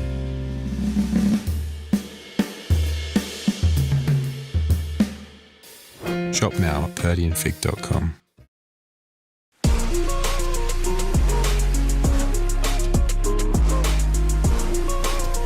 How the idea of them seeing one guy getting 2 times more views than them within 16 minutes after their clip has been out for 3 hours, they hate that idea, because that just show that, hey, because in the world of media, I sees all eyeballs, right? Whoever does well is getting the eyeballs. It's all about attention. Attention is currency here. You know, they pay hundreds of thousands, big media investing billions and billions of pounds every single year to get people's attention. And when they can see that there's a guy who has just a phone happens to not work without being charged all the time, somehow that person can come in and get more views than them, even though they are putting millions and millions in their production. They hate that. Their business just crumbles. Because right now we're noticing that YouTube is the biggest platform. Well, the second biggest platform right now, the most viewed biggest platform in the UK. That terrifies the TV people. That terrifies them. They're scared. Because guess what? What if it becomes the first? What if we drop to maybe top 5? Then they're gonna have to cut expenses. They're gonna have to fire their best guys because the views is not there.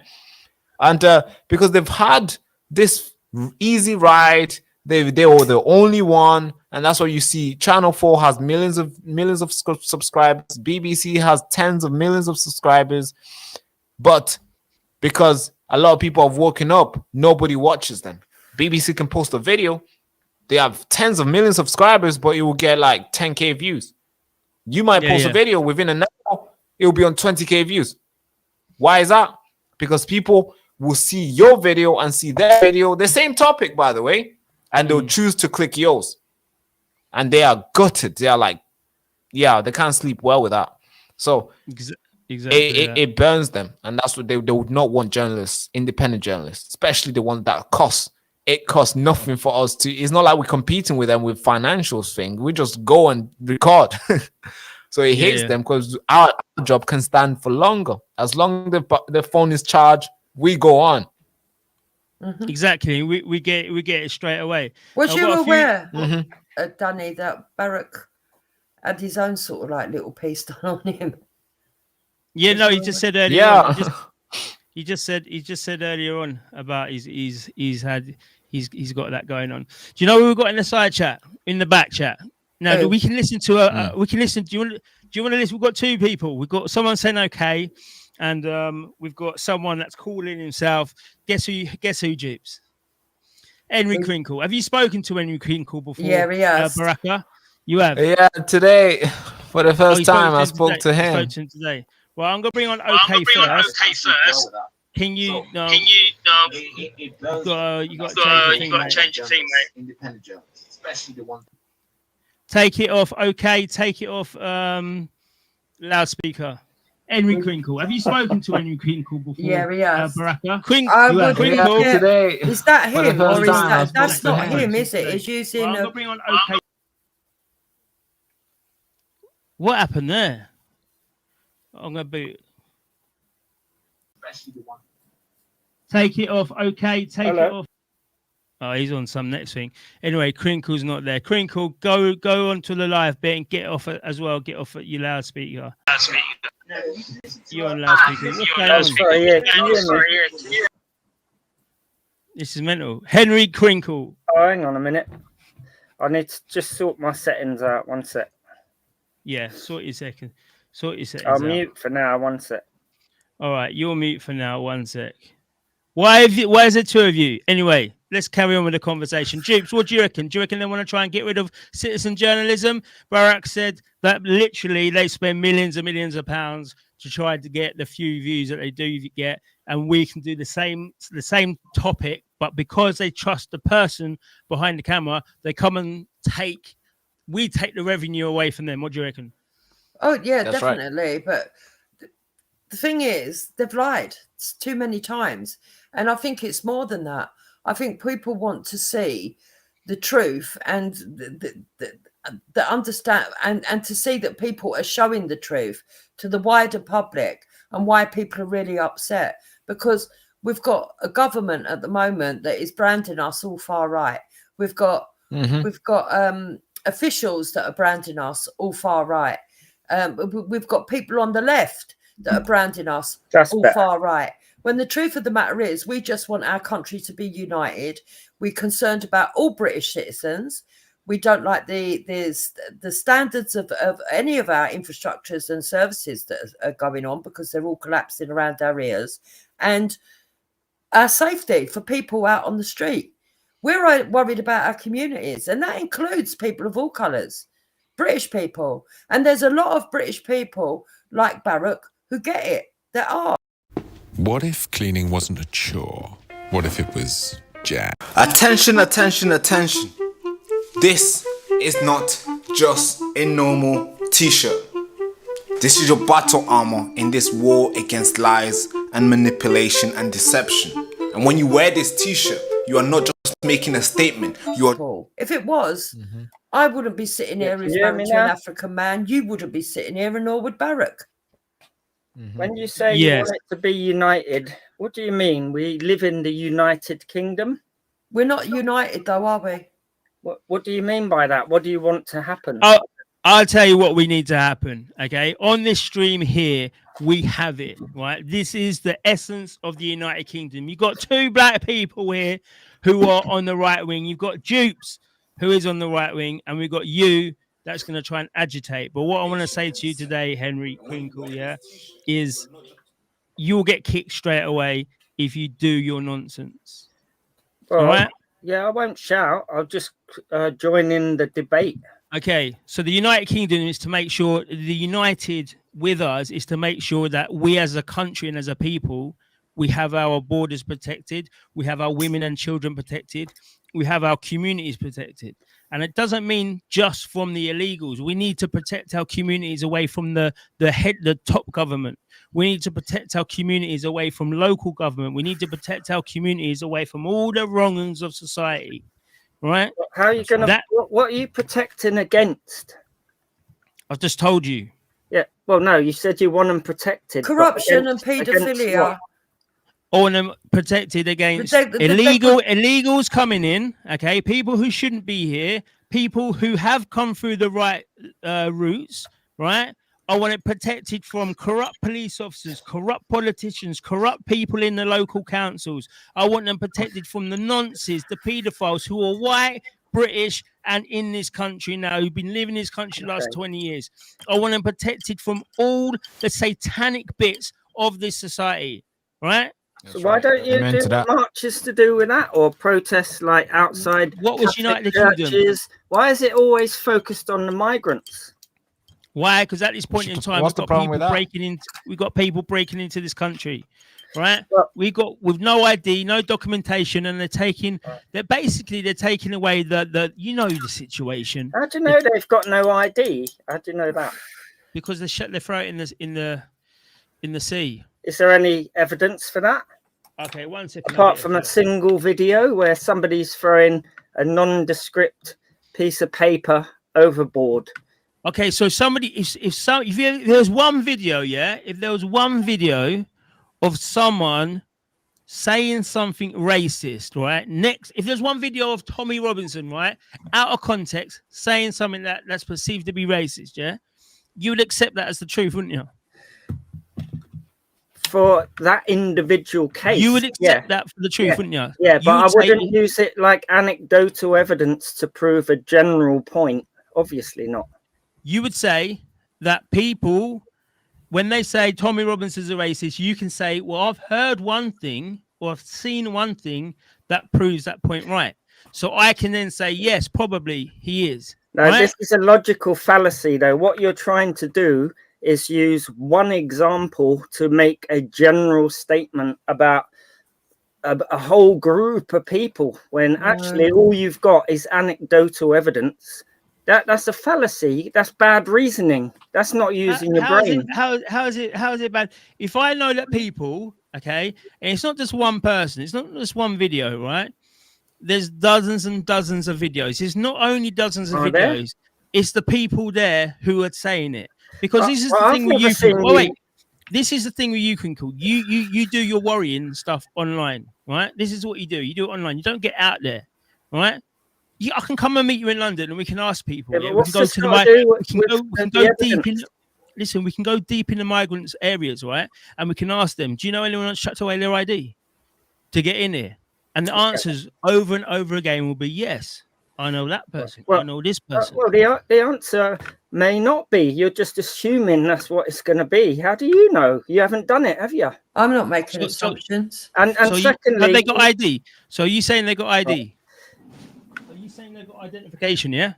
I'll say some of them have and some of them don't, but I don't know that. Cool. So why are they not coming through the right routes then? If they got the ID, why are they coming through the ID? Why are they not coming through the right routes? Because half of what the government says is they have to come illegally because they don't have the right identification. But you know, let's take the majority of asylum seekers currently. Where are they coming from? Afghanistan, yeah? No, they're not. They're coming from all over. Well, is Afghanistan in a war? No, not anymore. So they're not in a war. Yeah, but are they in a war? Are they coming from a war? Yes, actually, a lot of them will be, because there's not a war in Afghanistan. It's actually no, but the country's been devastated. Well, it's been. There'll be many reasons. Hang on, there'll be a multitude of reasons why somebody, for instance, if you're gay under the Taliban, you are in trouble, and I would want to leave if I was gay as an Afghani. That's one reason, to escape Islamists. Yeah. Another is because it's been devastated. The country is not receiving any foreign aid anymore. They've cut all that, and so a lot of people want to escape persecution from the Taliban. But what I want to say is, you claim to be for legal.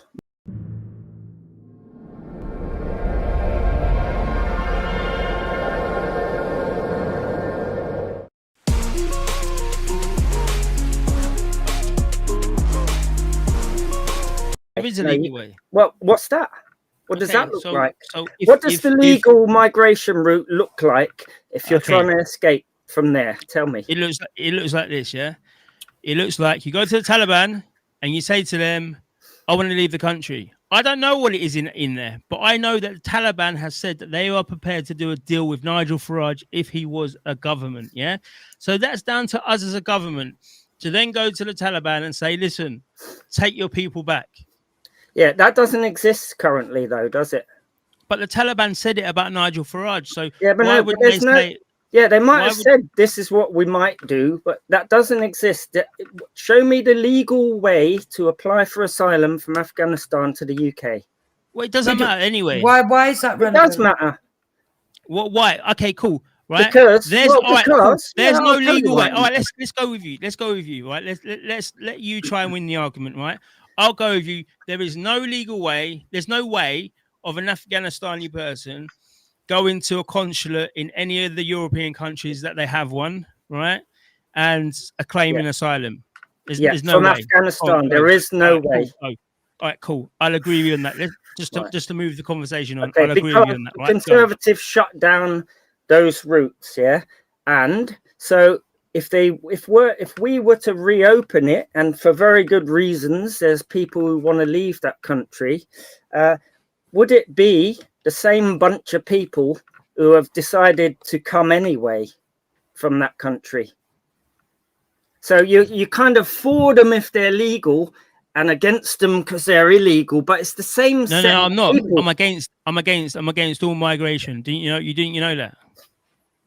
Yeah, but it's the same. Well, all right. The Tommy line is usually we like legal migrants, but we don't like illegal ones. I thought you supported that.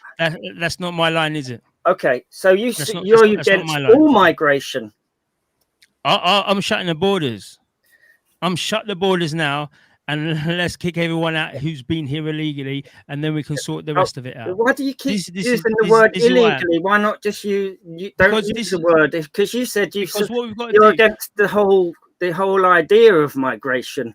Yeah, but we've got legal people here. We've got legal people here, so you can't. What are you afraid of them bringing? Hepatitis B, AIDS, all sorts of diseases that we don't know about. That's what I'm scared of them bringing. Their rape culture, their rape culture, their Islamic supremacy. Hang on. What culture has rape built into it? Come on. Islam. Well, if you look at all Islamic countries, the age of consent is a lot of times higher than ours. Is 6. Yeah, and so there's no country on earth. Hang on. Because the Prophet Muhammad was perfect in every way. Yeah. Tell me which country on earth, and the legal age of consent is what society agrees morally is the right age. Show me any country on the planet where it's 6. The Prophet Muhammad is perfect in every way. Okay, so if they want to do it at that age, they will do it. Iran, there's one. Iran. Well, people who would believe that are extremists, and most Muslim countries are not that extreme. There ain't one on earth. Most of them are set higher than ours, actually. In Saudi Arabia and those kind of countries. I don't really think that's relevant because, and I'm going to tell you what. I'm going to tell you why it's not relevant, Crinkle, and you can answer me afterwards when I finish, okay? Because these people have a religion that they believe that they can marry at an age which is not suitable to our culture. That's the first thing. But the second thing is that they have a belief about British women that enables them to enact upon us a different way to the way that they would honor people amongst their own faith. And we have got a case that only happened 2 days ago where a man who actually sexually assaulted a 14-year-old only got 12 months. And that man himself said he wants to leave our country because he thought he was allowed to do that here. Right. Well, to pick up your first point, there is not a country on earth where it's acceptable to commit rape.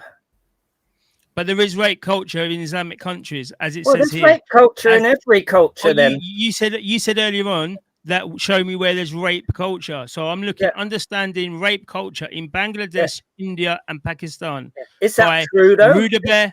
Well, I haven't read this whole article. I just googled rape culture. Yeah, okay, there's no culture where it's normal. There's not any place on earth where rape is considered a normal part of society. It's criminalized in every country on earth. So what is that word? Tarahush? Is it Tarahush or Tarahush that happened in Germany one New Year's Eve, where within the Islamic culture they do believe.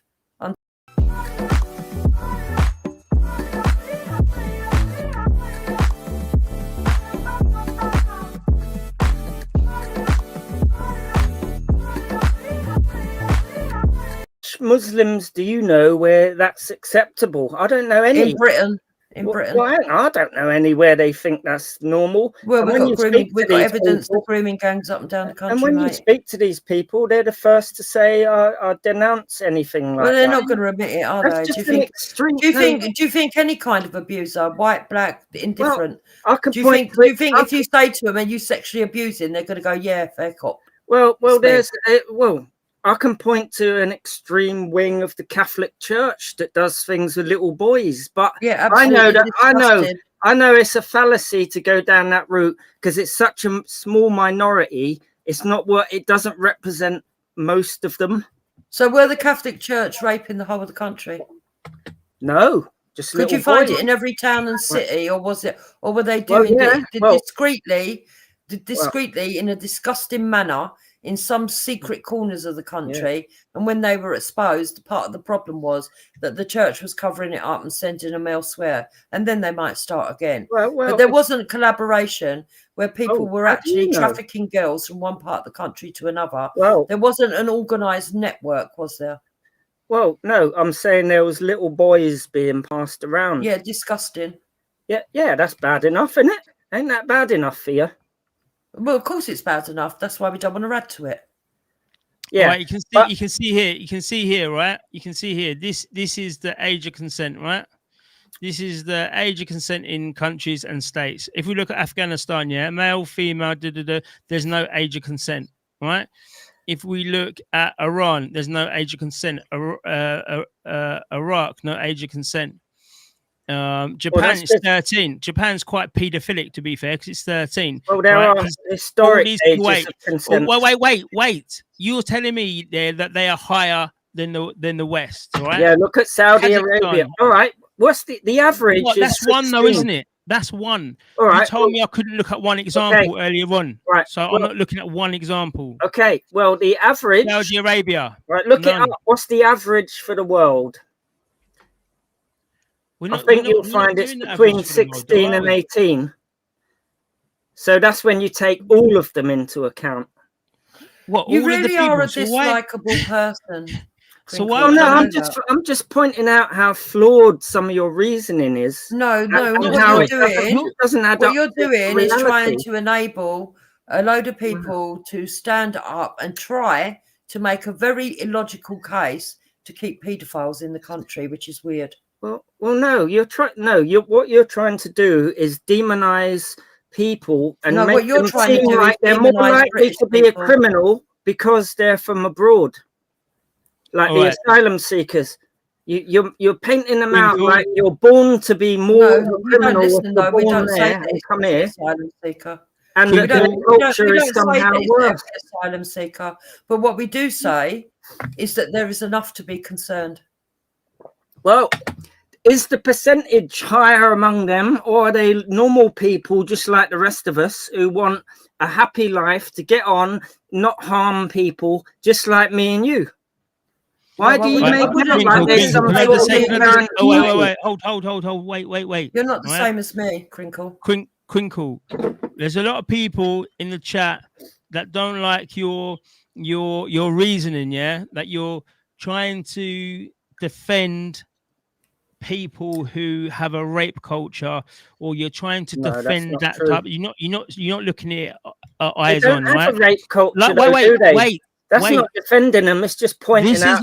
This is what Charlie Kirk has been all about. Okay, because we need to let you speak, and this is to the chat as well. We need to let people like Crinkle speak, so we understand his stupidity and how indoctrinated he is in left-wing propaganda. Right? Here's so something Charlie he's Kirk been good. himself said. All right, I'll point out what he said. I'd be very, very careful. No, this is true. I can play you the audio. He said about school shootings, mass shootings of children, that they are an unfortunate but acceptable part of gun ownership in the USA. 100%. There's nothing wrong with that. If you want to, and he was killed by a MAGA person, by the way, and what's that? Who grew up in a Christian household. Oh my God! Come on. Right. Well, it's true. He grew up very quick. I think he grew up a Christian, a gun nut in a MAGA household whose dad was law enforcement, and Nan has got on the record to say, the whole family was pro-Trump, MAGA. Okay. Crinkle. And he still turned out to be a shooter. Like, listen, there's 4 people on this panel. If you have your brief bit, and come on, don't keep butting in or into that. Yes, he said that. Okay. Yes, he was grown up in a patriotic family, and then he went to university and he got indoctrinated by his trans boyfriend. Right. So, what do you think's the thing? 20 odd years of growing up with a patriot family, right, or 4 years with a transgender ideology, gender Marxists. You think someone who's brought up under ideal conditions in a Christian household could just leave for 4 years?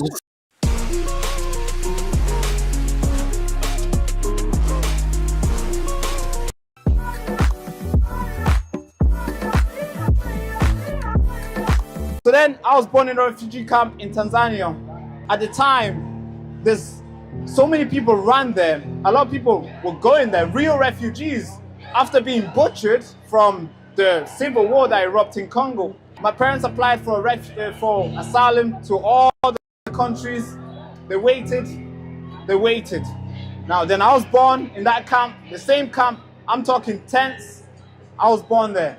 Now, we're waiting for 14 years. We were waiting. Now, of course, these guys could choose to wait as well, but these guys hijacked that and they come in the country illegally. Now, the media will brand you guys racist, far right, the worst people here, the worst group here. How come the good group didn't invite me to go speak over there?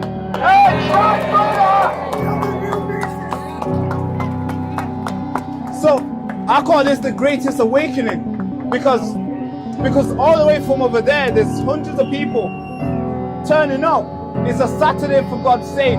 They could easily go around and watch football and have fun, go on a date, do all the lovely stuff they could do. But instead, they want to stand here, rain or not. They're ready to send the message. And I believe the message will be received today. Thank you so much.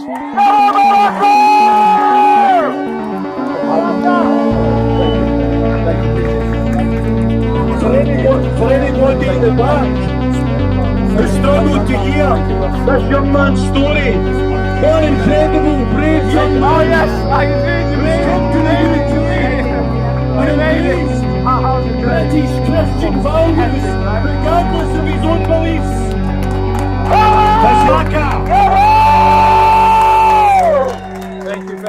Thank you. Yeah. Would you see what I mean? Would you kill somebody if your girlfriend said, "Do that for me, Danny, because I hate these people"? If I was that much indoctrinated, if I was that besotted and I couldn't see clearly, because this is the thing, like you can't see clearly, right? So when you can't see clearly, right, you start to lose your moral guidance. And secondly, when you haven't got God to judge you, when you haven't got God to judge you, you then lose your moral compass. Where's your evidence he was indoctrinated by his boyfriend, if he even had a trans boyfriend? Okay. Where's the evidence for that? Or are you just making it up? Do you want me to show you? Do you want me to show you where it is? Okay. The bullets on the gun were inscribed. The bullets of the gun in Minnesota were inscribed. The bullets of the gun of the guy who shot the mosque. What was his name? Andes, the white supremacist guy who shot up the mosque. his bullets were inscribed. If you're inscribing bullets, the people who shot today at the ICE facility inscribed bullets. If you're inscribing bullets, I think you're indoctrinated. That's so right. Going, That's right. Hang on. So you're going agree to with that. inscribe the bullets to he got indoctrinated by his boyfriend. Like, how do you making that connection? I don't get it. I've just told you. What do you reckon, Baraka? Well, we could look up some of the. I think this guy's. Those meanings have been interpreted by people, and it's completely nothing to do with being indoctrinated by a trans boyfriend. Nothing. Okay, Baraka, what do you reckon? Yeah, if he lets me speak. Yeah, I've muted him. I think with. You don't need to. Oh God. All right, yeah, be quiet then. Go ahead. So with Charlie, you mean? With the whole situation, Crinkle saying that he can't be indoctrinated. He was a MAGA person. The whole trans ideology. I mean, to obviously I have to tread careful here because we're on YouTube again. The whole thing I think is all ideology with him. You know, we're here in the UK where the court has ruled, reminded Case Dharma that there's only two genders, and we have all this thing that's been pushed in people's like Twinkle's mind to believe that this other thing exists, and you know there's like 62, 5, 7, 900 whatever genders and all these things, and now where we see there's a when you go on Facebook and search up trans army, you see all these. There's an army for trans. What? Why? And Where's what they're fighting for? trans? Wait, there is. Could you quickly go on Facebook and search up trans army? Yeah, we didn't know. Are they armed with guns and bullets? No, we're gonna see their post. Wait. It's gonna take me a minute. I've got to sign Come on, in this is sounding ridiculous now, guys. It's okay. Just wait. If he's gonna bring it up, because what I say, I do a lot of research for this. I have a lovely team that helps me out. So I'm not gonna sit here and just talk crap. Just search up trans army on Facebook. You'll see what they post. On Facebook? Is that what? So all right, just search up anywhere. There is a trans army. Oh yeah. Trans army, bloody hell. Trans exactly army. Right. There is. Here you go. 1 second. That's just what somebody wants to call a group of people. Where's how many followers do they have? Oh, so is that evidence that a trans army is just a post on Facebook? No. Now, if we go through their post that they made.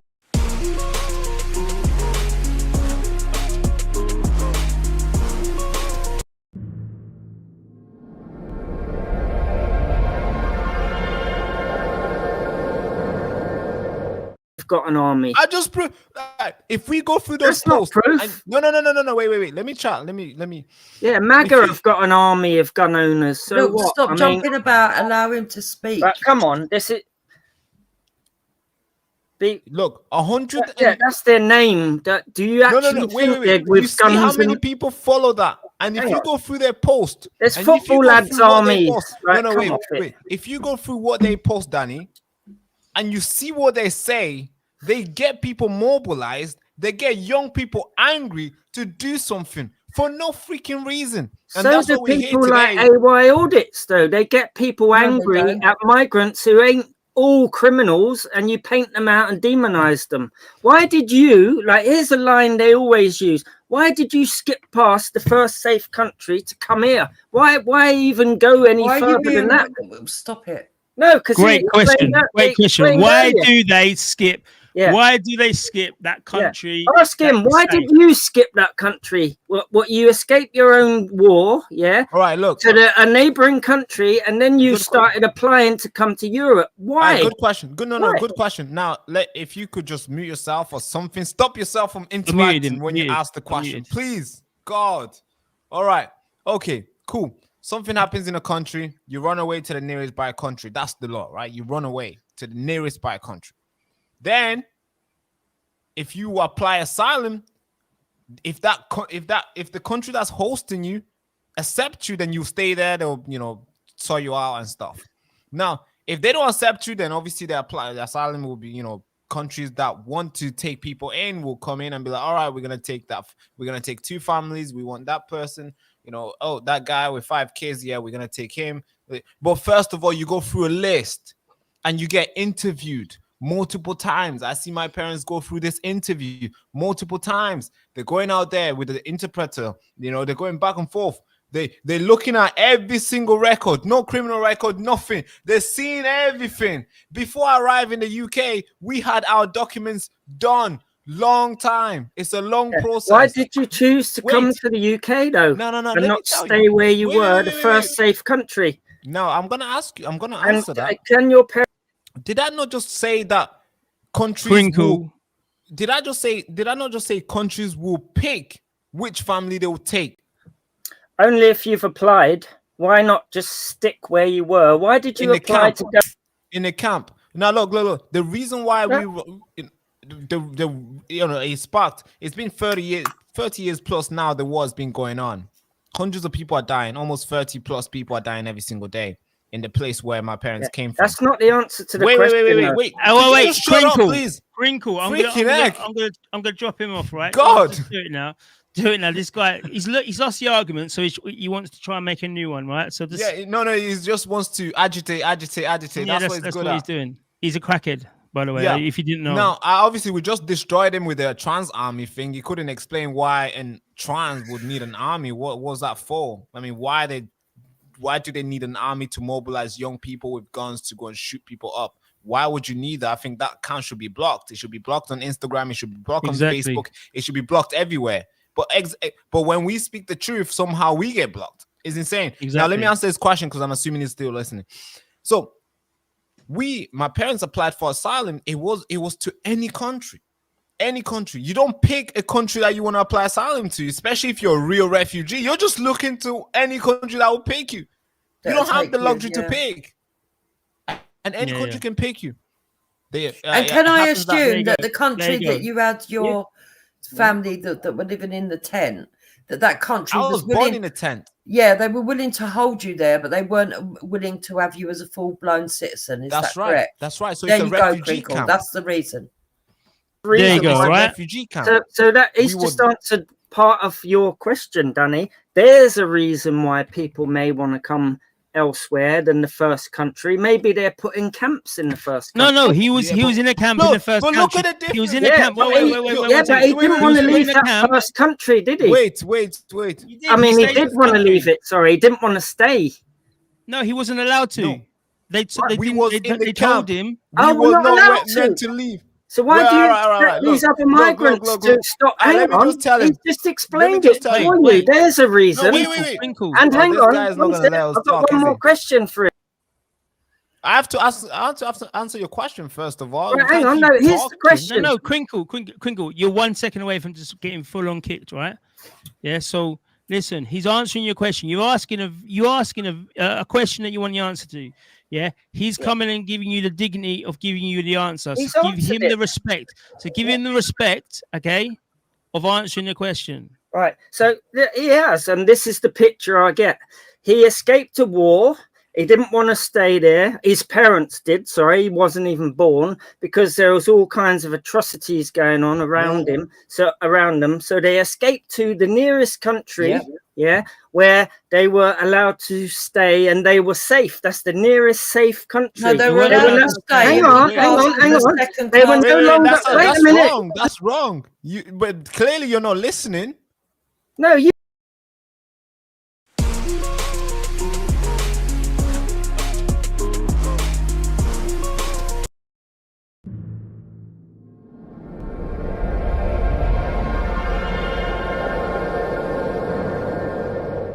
The camp, you were not allowed to leave that camp. That if you were caught outside, you'd be arrested. That's the camp. That was the rule. You come in, they put you in the tents, and they're giving you all these all these charities that are working by UNICEF, all these big charities that are working there to assist the migrants, the refugees, and we were just waiting. We were waiting and waiting and waiting. For 14 years, my parents were waiting. They could have easily said, "Fuck it, we're gonna just do some illegal shit." You were allowed to stay for 14 years because we were getting Were there people outside the camps filming, saying, "Look at all these migrants, we want them out of here"? And was the government? Were the government sympathetic to that? Yeah, they probably was. Yeah. But you still stayed there for 14 years. But you were safe there, though. You weren't under a threat of death by the war that you escaped. Clearly, you don't know how it works. Clearly, you don't know how it works. Because when a country, there's a lot of refugee camps around the world where refugees will run there and they'll be host there. It's not that they are a part of that country. No, they are being host. They are just waiting for their asylum claims to be processed wherever they're applying to. They are waiting. They could easily be kicked out. The country can turn around and be like, all right, we're gonna shut this refugee camp, and everybody would have to run back home. Right. So do you know what, Barak? Right. As a British person, what really upsets me about this is that there are genuine cases like yours that actually waited their turn in tents, right? And to get into this country, they went through a rigorous system to prove that they were decent people. And then when they got here, to regulate themselves and everything, they probably still had to pay thousands of pounds, right? But also, once they were working, probably they had to pay thousands of pounds and everything else to get the British passport and everything else. Right. That's right. Now, because they would be given indefinite leave to remain or a stay for so many years. And then look at them again. So then to regulate themselves, they're paying hundreds of thousands of pounds. While these people that are coming on the dinghies, right, are coming in, getting everything for free, jump in the queue of decent, honest people that have waited and are quite willing to have their backgrounds looked at, and have now ruined it for people like Baraka and his family, because now we're so full, and we're full with the worst of the societies, not the decent the criminals. ones, That we actually want to shut the borders to sort the mess out. That's how sad it is, you know. Yeah, because when you see what happened to Bosnia and all the can go through the atrocity that went on in Europe, that was one of the biggest crazy bloodshed that we've seen in the 90s in Europe here. You seen those tents, there were peacekeepers that were sent to keep the peace and do all the thing, while those applicants were waiting there because you were not allowed to just barge through, because that's illegally entering the country. But of course, to go to with your points where hundreds of people are waiting and waiting and waiting, and then you see thousands of people who are just saying fuck the wait, fuck the rules, fuck the laws, I'm just gonna barge through and they're gonna house me regardless. And to those people who are waiting, I think that's disingenuous. Like, what's the point of them waiting if everybody else is barging the line? Have you ever been in a KFC or maybe Subways? You're waiting in a line, the queue is long, and you see a bunch of guys just barging through and they get served. And then you see other guys keep coming. What's the chances of you not barging through as well? Very high, right? But no, my parents waited and waited and waited until it was their turn. And it's not like we applied for, to come to the UK. We applied just for asylum. Any country could have picked us.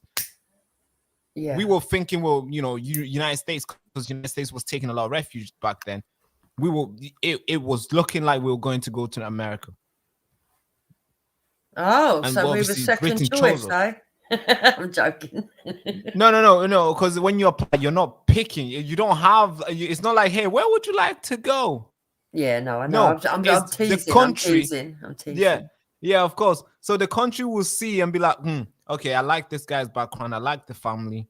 Okay, we can find a place for them in Britain. All right, we're going to take them. We're going to take them. We're going to take them. Okay. Another country will come and be like, I like this person. We've interviewed him 3 times, 4 times. So they do multiple interviews. Yeah. But this is the whole point, Baraka, right? That we... as British people, do not care the colour of your skin.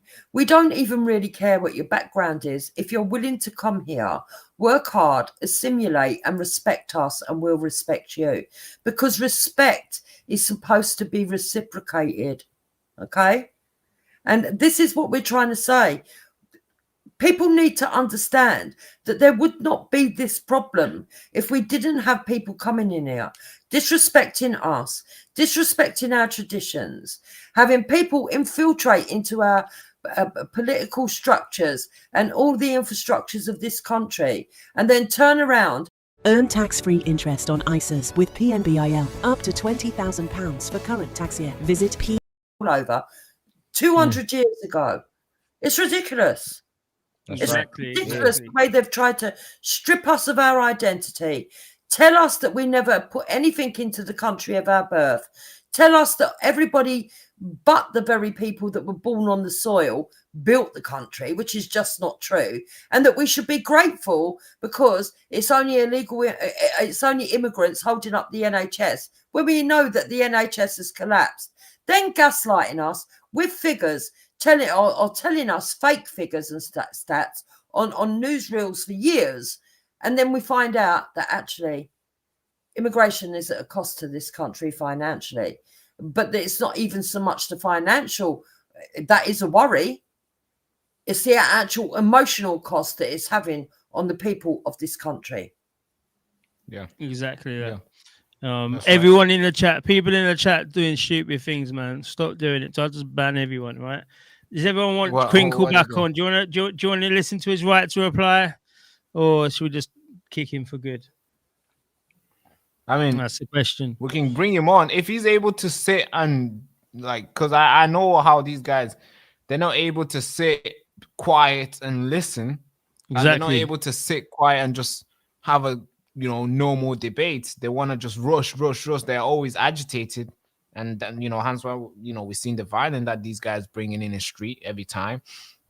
So this is it. I don't mind bringing him on. I wouldn't mind bringing him on my show. Actually, I would like to have him on. Actually, how can I get a hold of him? I would like to have maybe a 2-hour debate with him, going back and forth.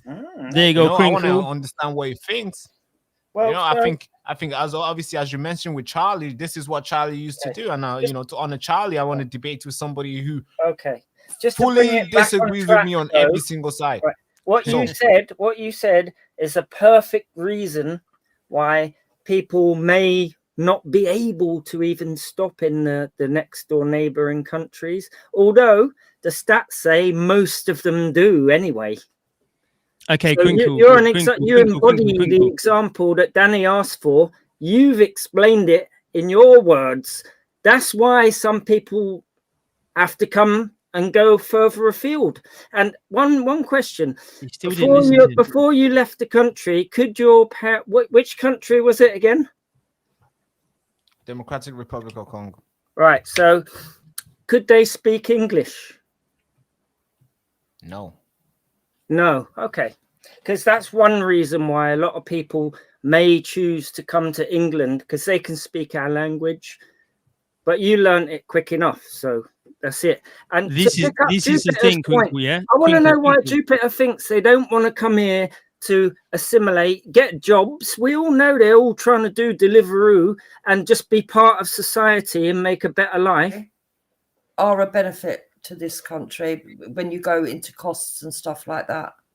But anyone outside of the European Union are net loss to this country. Well, so you're wrong, Crinkle. Well, you're going to have to do more than just say Crinkle, quick one. So why do you think, why is there this assumption that they want to come here to do bad things? Where do you get that from? It's kind of, you're implying, that they're born to be more criminals in those races where they come from than over here. No, we don't think that. Or are they just other human beings just like me and you with hopes, are you going to allow me to answer? Dreams and desires? Are you going to allow me to answer? Are you going to keep over talking? Go on then, answer the question. Quinkle, I just text you in private. Go on, respond to that. Right, so Crinkle, go on. The reason that we believe that there's a lot of people that are coming here to commit crime is because the proof is in the pudding. Okay, there's not a day goes by without a story of somebody being molested sexually these days. Yeah, only because the only media you watch is the same guy saying, look, they're all criminals. You claim not to look at mainstream media. You're looking at Danny and Tommy. That's all they're going to say. So it gives you the false impression that that's all they're here to do. That's false. And if you look the statistics up, you'll find you're wrong. But then you will claim, oh, they're false statistics. So you're basing your belief on something that is so not representative of that group of people. It's shameful, and that's why you're right. called So that's a Nazi. fallacy. That's why people might call you a Nazi. They weren't even racist because Jews is a religion. Right. So now you're calling. So yeah, you can be against religion. He won't let me answer. No, but I want to answer for myself because he's made an accusation against me. And then right? I'll come across. Right. So let Dupes answer. Right, Crinkle.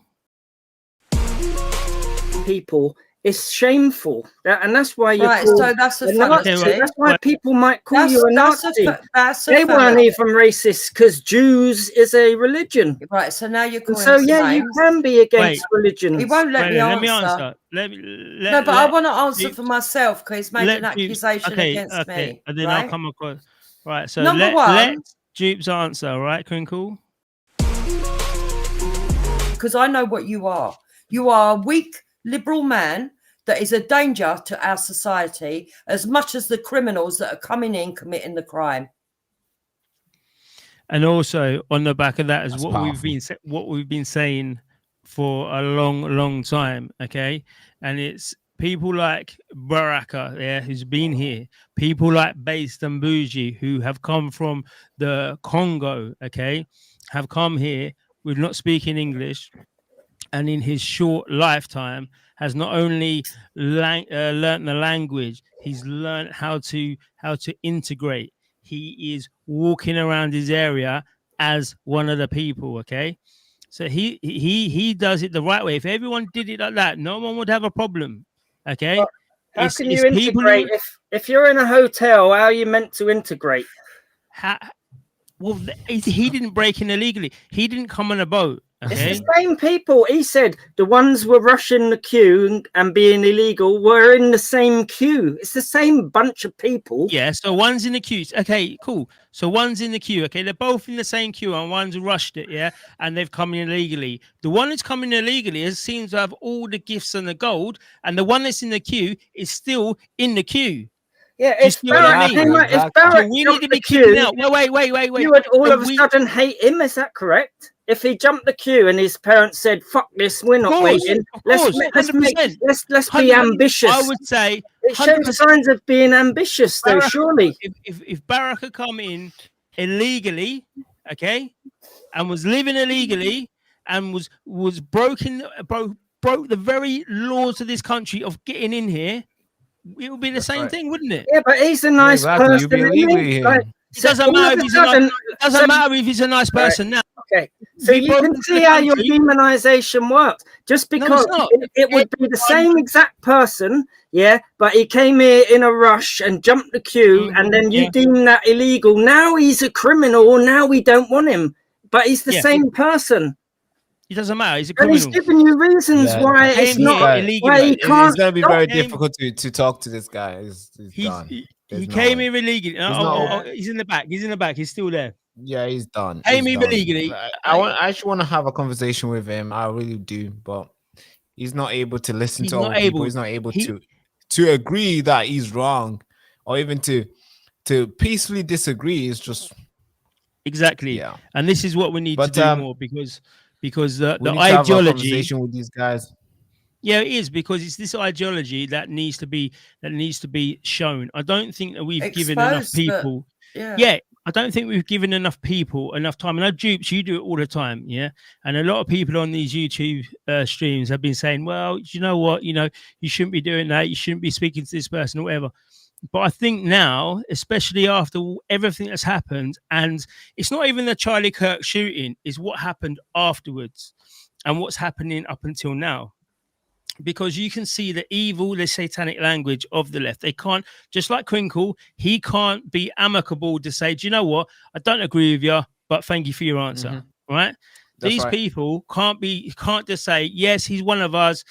He shot him. No, they're all still saying, no, Charlie Kirk, he is a Nazi. He should have done this. We're praising him. Look at that.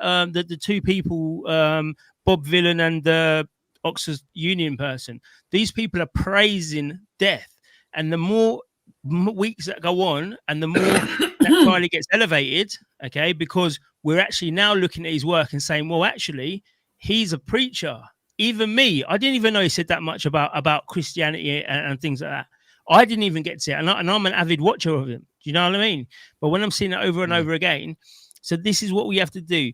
Just get these people to expose themselves so they've got nowhere else to go. Because once we've heard their side of the story, once we've heard their conversation, there's nothing more. They've then got to reevaluate what they're saying and then come back. Because at the moment, it's just like knocking on the door and we say, no, you lot are mental. We shouldn't be doing it. Well, to some degree they are. Because they've been indoctrinated, and it is like a mental illness that spreads like a decay. But I agree with you. We do need to sort of like engage with them. But the thing is, that man's, you see, what upsets me, Danny, right, is I've got mixed kids, and maybe Barak can understand this from his point of view as a black man, and you yourself as a mixed man. What upsets me is, right, that when I hear these white liberals, right, not only do they have bigotry of low expectations by making excuses for bad behaviour and saying, oh, well, maybe they don't understand, you know, you've got to give them time, this, that and the other, right? I think most people know right from wrong, no matter what culture you're brought into, right? Yeah. Yes, you do have to explain to some people a difference in traditions or customs, but most of us should know that it's wrong to rape. Most people know it's wrong to murder. Most people know it's wrong to steal, for example.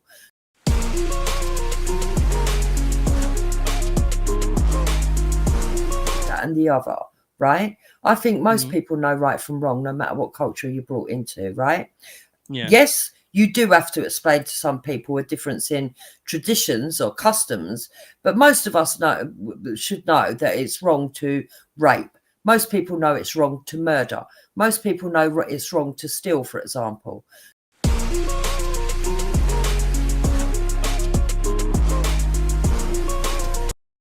And to be permitted to make their own decisions and minds up without having to have chains around their necks saying, well, you came in as a migrant. How can you say that you're against illegal immigration? It's ridiculous. Yeah, exactly. Exactly. It makes more sense. It'll make more sense if somebody actually came here illegally and was saying he's against it, because that shows, you know, the bigotry and the. Well, we've got what's his face, the Indian guy. He came here illegally and he's against illegal immigration, but then he's also he shows his side because he's against white people as well. So you know, this is the proof that I would say is once you have that mentality, you don't really like the country. If you want to come here and you like the country, you want to abide by the first rules that are set, and that first rules that are set is get yourself a visa or get yourself on whatever list it needs to be. If you've got no respect for the country, you're going to come in anyway, and then you can demand every single thing. I want a house. Right. I want money. Have you seen the thing today? Did you see the thing today of the reporter went on the deportation flight? Now, supposedly, there's 35,000 people who have been deported by Keir Starmer, apparently, right? But these are the people that have overstayed their visas. So this reporter was on an aeroplane, a deportation flight, and what he saw was people going back to Romania, and when they were in the air, so it was an international airspace, they were given a card, an Aspen card with £2,000 on if they left the plane peacefully. Now, this is Romanians. So Romanians who have overstayed their visa have been... Have you not seen it? Have you seen it? No, I've not. All right, wait there. No, I've not. If you have it, then you'll be cool. Yeah, man. Play it it's out. on. This is mainstream. This is on mainstream. Give me 1 second. Imagine B.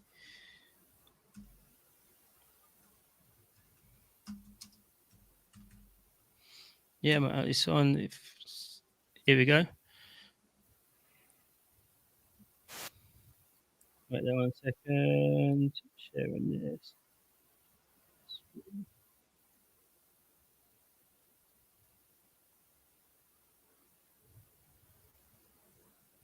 And a woman will face deportation at the end of his jail sentence. It comes as ITV has been given exclusive access to film the deportation of dozens of foreign migrant criminals. They were put on a flight to Romania after losing their right to remain in Britain. They'd served sentences for serious offences, including theft, sexual abuse, and even murder.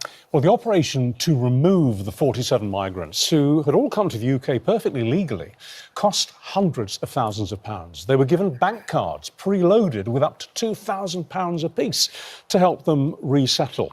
Well, the UK editor of ITV News, Paul Brand, is here. Paul, no one has ever been allowed to film one of these deportation flights before, so this is hitherto unseen footage. And what you found was pretty stormy, even violent stuff, wasn't it? Absolutely, Richard. These are people who've come to the UK with relative ease, but it is anything but easy to get them back out of the country again. As you explained there, these are people who've come mostly legally to the United Kingdom. They then committed a crime that invalidates their right to remain here. Yep.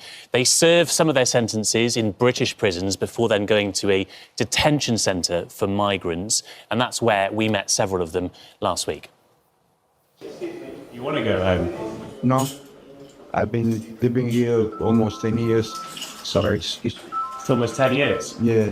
What? I don't want to speak about it, thank you. Okay. Go ahead, thank you. Will you ever come back to the UK, do you think? Maybe. Maybe? Yes. Yeah. What was the crime that you committed? I don't think I want to say this. You don't want to discuss that?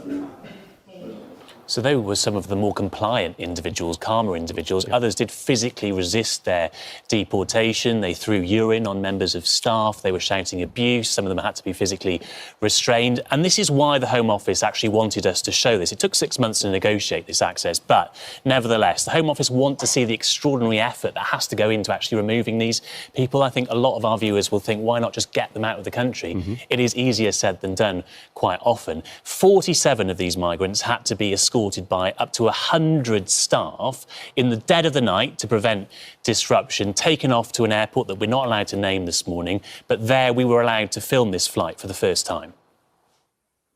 Each migrant must be escorted to the plane by 4 staff. Their final steps on British soil before takeoff to Romania.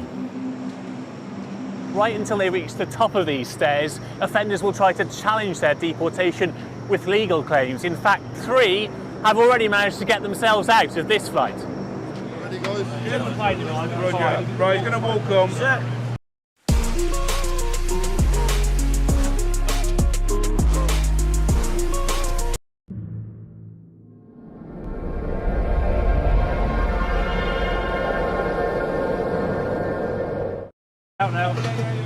The Home Office won't risk further escape. The more disruptive passengers are again restrained and escorted up the steps by as many as 7 staff. We're asked to enter at the other end of the plane. Hi, morning. Hello. Where we're kept separate from the rows and rows of migrants and their escorts. For the taxpayer, this is not a budget flight. And the costs continue to rack up in the air. We capture compliant migrants being given bank cards preloaded with money, up to £2,000 each, to encourage and aid their resettlement in Romania. Do you need to show your number? No, you're okay. Paul, one individual who might find himself on a flight like that is 41-year-old Hadush Kubatu. He was the asylum seeker who had been staying at the Bell Hotel in Epping and sexually assaulted a 14-year-old girl and a woman there in the town, and was sentenced to 12 months in prison, which is the threshold for deportation of foreign criminals. Home Office have said they want to deport him. Is he likely to also be offered £2,000? to be resettled? Well, quite potentially, because my understanding is his lawyer has said that he wants to be deported, so he would be compliant. You've got to be compliant in order to apply for this scheme. It's called the Facilitated Return Scheme. The idea of it is, I know it sounds somewhat galling that they get £2,000, but the argument from the Home Office when I put this to the Home Secretary yesterday was that is cheaper than fighting them in the courts, for example, or having to keep them here at £52,000 a year. That's the price of a prison place or a place in a detention centre. So financially, it does actually make sense to do this, even if sort of ethically it feels not quite right. And to be clear, so yeah, that's insane, that's bro. Insane. So that's what they're doing, and that's Romanians. So imagine that's the Romanians, right? So they're paying £2,000 per person. So £2,000 times 35k is a lot of money. And we did this as well today on my channel today. Let me try and get it again, because has that come up on the screen? No, in Kent. What do you reckon? You talk about that. What do you reckon? I think it's actually cheaper, to be fair, but it's still, we shouldn't be doing it. If we want people out, it should be easier to put them on the plane and just go. Like, put them in. They're already in cuffs. They already have chains in their legs. All you have to do is just say push. You just put them in a thing. You push them to the airport. I think it'd be. And you fly out. Yeah, I think it'd be bloody easier if they just don't let them in at the beginning. Yeah, but these are legal though. No, these are illegal. These are illegal. Oh, these are illegals. Yeah, they've over. But these are They came in legally, though. Yeah, they were here legally, and then they've overstayed their visa, and this is the problem. This is where Starmer's. This is where he's manipulating the figures, because he's targeting these people. He's going to the Turkish places. He's going to the warehouses in Leicester, where these people are overstayers, right? So he's deporting overstayers, and he's saying, "Well, I'm deporting them. That's what you guys want," but he's not actually deporting the illegals first, right? The ones who literally broke into the country, right? That's right. I've got another thing to show you. Like, so this is, go on. It's like having it's like going outside, it's raining, and you're basically actually, it's like pouring, because more people are coming in.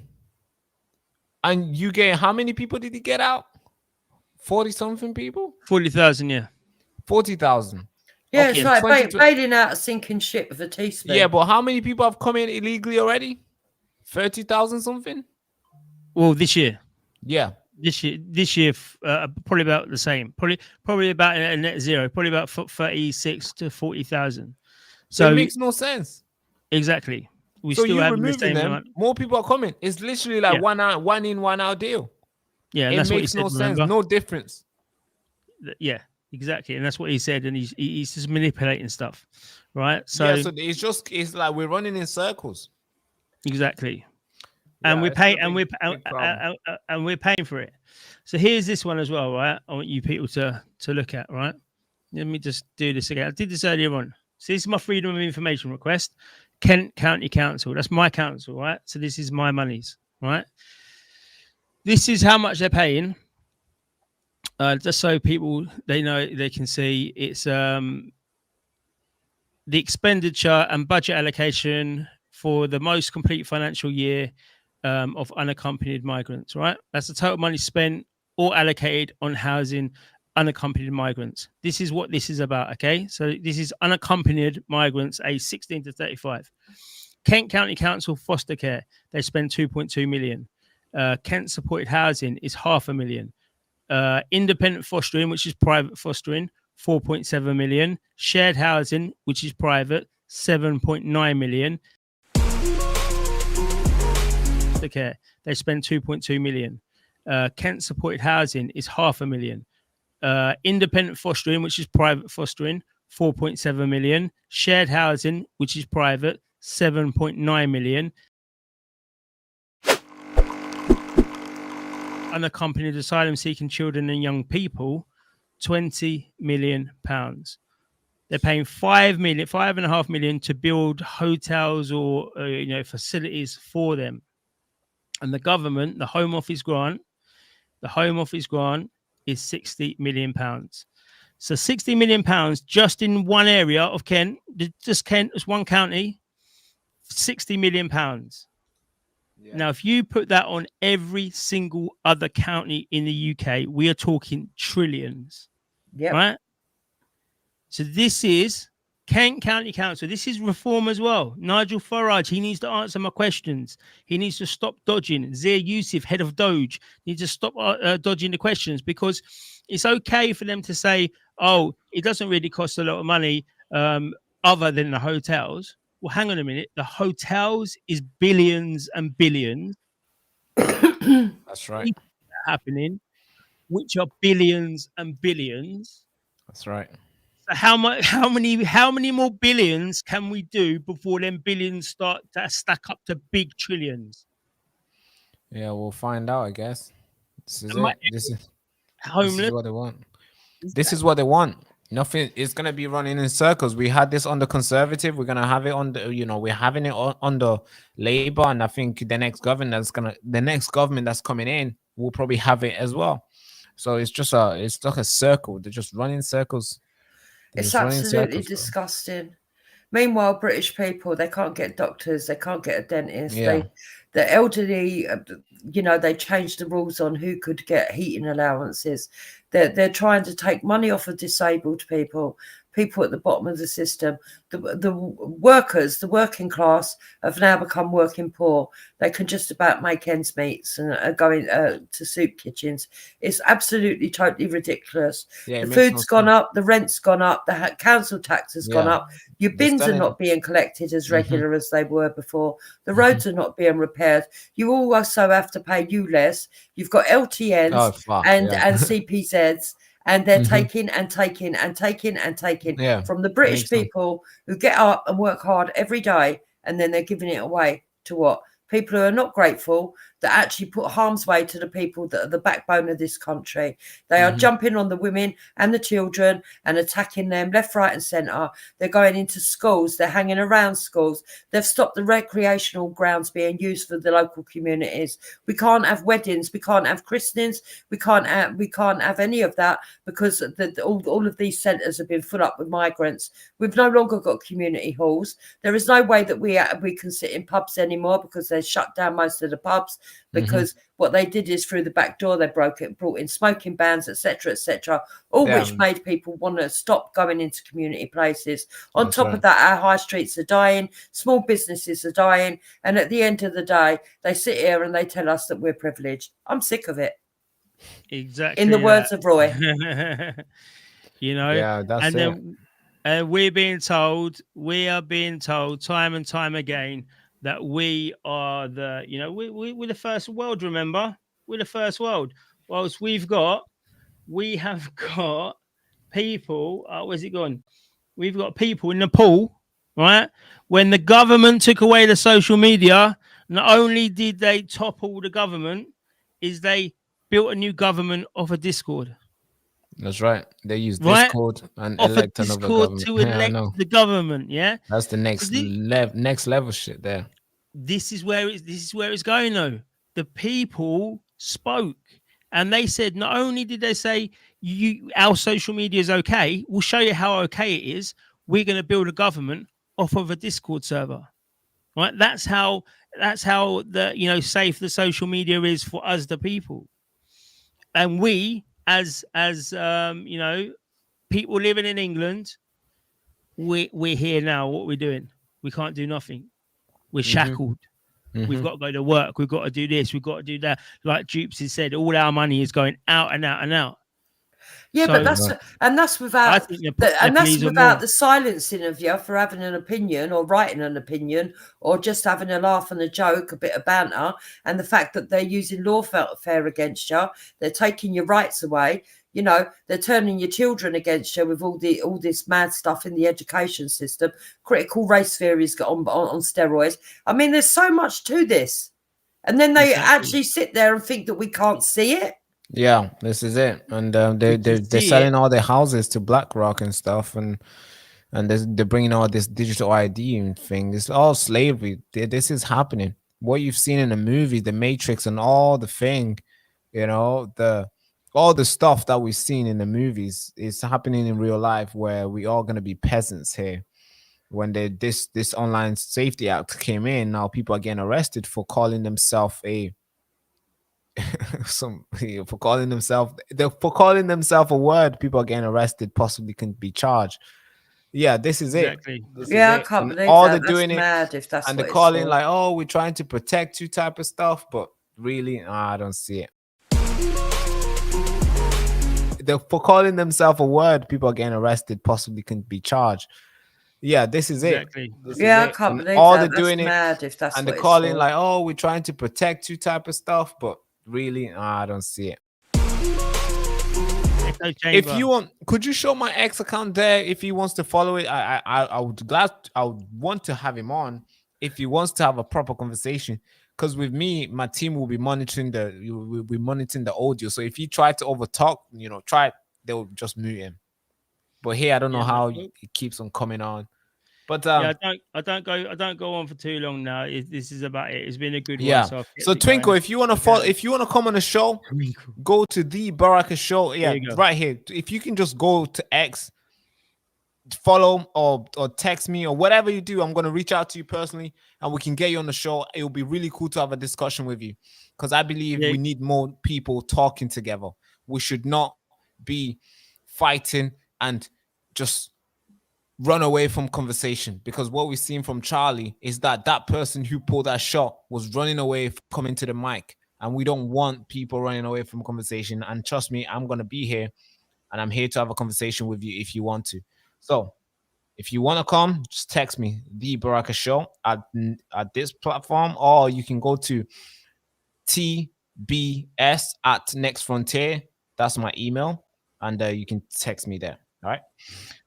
There we go. And everyone in the chat as well, everyone is in the stream, go and follow this young Baraka, because he is going to be, when we're all gone and we're all old, yeah. Oh, come on. How young do you think I am? Listen, I'm 45. Yeah? I'll still, bro. Come on. How old? You'll be the one. Yeah, but I've only got like another 5 years probably until I'm 5 years. What? I'm thinking, you know what? I'm leaving it to the youngsters. I'm leaving it to the young ones. This guy's tapping out already. What do you mean 5 years? He's exhausted, bless him. Oh, so I'm going to leave it, but Baraka is going to be the ones that's going to be coming through and then teaching the ones after him. Yeah, so please, everyone. Yeah, he's a very good gentleman. He's a good creator. He's got a very good show. And where's I'm going to put you on the thing as well. Was it on YouTube? Oh, was it TBE Next Frontier? So TBS at nexfrontier.co.uk. That's my email. So that's if they want to that's your email. All right, yeah. But it's fine. What's your YouTube is isn't it? The Baraka Show. Just search a Baraka. The Baraka Show. And everyone here, we're gonna the Baraka Show. Why is it? Are you shadow banned? It's already been dropped in the side chat. Yes, it's already been put in the chat. Yeah. It's in the side chat if people want to. Yeah, the team is really quick here. Thank you so much. Thank you so much. Go and share him and do that. Thank you. So yeah, I'll see you guys there. I'll be live tomorrow at 5 o'clock. So if you guys want to join, we got huge stories that we're gonna break. 5 o'clock, we live every day at 5 o'clock. We try to stay 5 o'clock, but somehow we interesting. I might pop over. Yeah, thank you. And it's been lovely talking to you. And remember my name, Jupiter affiliated. I don't want to turn up and you don't let me on. No, Jupe. Yeah, if you want to come on, you can come on, but it's not like this type of live show. Oh, you can send in an open show tomorrow. He does shows. He does shows like full production, and it is a full production as well. Like he said, he's got a team and whatnot, and it is a full production. They're good. I'll catch up with them later on in the evening, and it'll be cool to have you on, bro. Yeah, let's try again. Let's try again. We will. Do you know what? That was a mad week. That was literally a mad week. I can tell. Multiple times. Always is me. What? Even it is me. You were saying, but hang on a minute. Anyway, chat. What do you reckon? Yeah. When someone says 8 o'clock, right? This is what it was, Baraka. You said 8 o'clock, and I was waiting. I was waiting. I ain't going to say nothing about timekeeping and melanation. I'll get shot. Yeah, timekeeping for me is becoming very difficult nowadays. But we're trying, Danny. I think last time, I don't know what was going on, but I had a podcast back to back that day. I don't know what the heck the team thought I could do. They thought I was a monster, bro. They know. They think I can just do a podcast for 1 hour or 2 hours. No, I need 5 hours, bro. You don't know. I get too passionate. Did you so see they booked you at 8 o'clock? The conversation that you had with one of our audience members, like the mod here, Curse 10, you did a brilliant interview with her, and it went viral. Yeah. I think so. We did a video with anti-racism leader. I don't know if you're referring to that. No. So it wasn't. It was shady. It was shady. Oh, it was shady. Yeah. Oh, was it shady? I thought it was Barrett. I think that's all blacks don't look the same. Dupes, come on. Oh yeah, big mistake. So, no, it's all right. No, it's not a big mistake. Shady is a cool guy. Shady is really cool. Yeah. But thank you so much. It's been lovely. I think I got a podcast tomorrow at 7 o'clock. So, hey, I don't know what the heck I was doing today, but I got too excited. We're here still. So, I definitely need to. I've enjoyed it. I think it's been nice. It's been and you're very articulate. And I think that, the future's bright. Yeah, We've got more people like you. No, you, Baraka. Oh, me. Thank you so much. Appreciate you. Thank you. Appreciate you. Yeah. All right. Take care, everyone. Well, thank you so much, guys. Ladies and gentlemen, Patriot, this is the Baraka Show. I'm going to end this live stream right now. It's been a lovely live stream today, talking to the folks. This was not planned. It's just that AY was live. I wanted to go and talk to him. We got it sorted. I spoke to him. That's the first few minutes of the live stream is me talking to AY. So that was incredible. That was beautiful. We got it done. And that's the first, I think, 40 an hour of this live stream. That's that. And I spoke to Danny as well. It's been amazing. It's been great. But I fucked it, bro. Like, I got huge things to do tomorrow. It's just, I don't know. When you're so late, you feel like, is there a point going to sleep? Because going to sleep now is a risk that you might wake up late. That's where I am right now. I don't feel like I should go sleep, because I feel like if I put my face on that bed, my head on that pillow, I feel like I might risk it. I might not wake up in time, because this morning the team was active, and they're like, hey, where the fuck is Barak? Like, the chat is going, in the group chat, they're like, hey, what the fuck? What's going on? You meant to do this. Oh, we got 4 videos here. We need them done so we can do this and this. I'm thinking, bro, I just woke up. Let me fucking go. I would like to find a twin. I always talk about this. I always talk to my team. I'm like, imagine if I had 2 of me. That person could film that video. I could be sleeping. I could be doing this. But yeah, anyway, it's all to say is that I am knackered. I need to sleep because tomorrow is a long day. The podcast, I need to wake up like the next 4 hours. The next 4 hours I need to be up 5 o'clock, because the live stream starts at 7. Then it goes until 9. Then I got another one at 10. Oh God, fuck. But it's gonna be beautiful. Brace yourself for an impact. Tomorrow is gonna be full on production. You're gonna see the amazing work that we're gonna be doing tomorrow, because we do it and we get it going and we get it done and we put it out. So if you're new to the channel, make sure you like, comment and subscribe. Without further ado, man, hand to the head salute. Bye bye. Attention. This is not just a normal t-shirt. This is your battle armor in this war against them. And when you wear this t-shirt, you are not just making a statement. You are drawing a line in the sand. And you're saying, I will not be silenced. I will not be bought. And I will not be steered. Every thread in this t-shirt screams defiance. Every letter of I found the truth, not propaganda. Or maybe every letter of the nation needs to know is a rally cry out for independent thinkers, disruptors, the people who refuse to bend to the mainstream media narrative. We need your fund, and this is your chance to stand up, to speak out and fund the fight for the truth. Don't just wear it like a regular t-shirt. You have to live it. The nation needs to know you're gonna live it. Yes, please. I need you to fuel the resistance. Be the reason why the truth survive in this country. Please get yours at thebarakashow.com, and thank you so much for keeping us on air. Thank you. In the shadow of the digital gulag, we fire up the truth cannon and blast through the lies. And the show host, Baraka Amuri.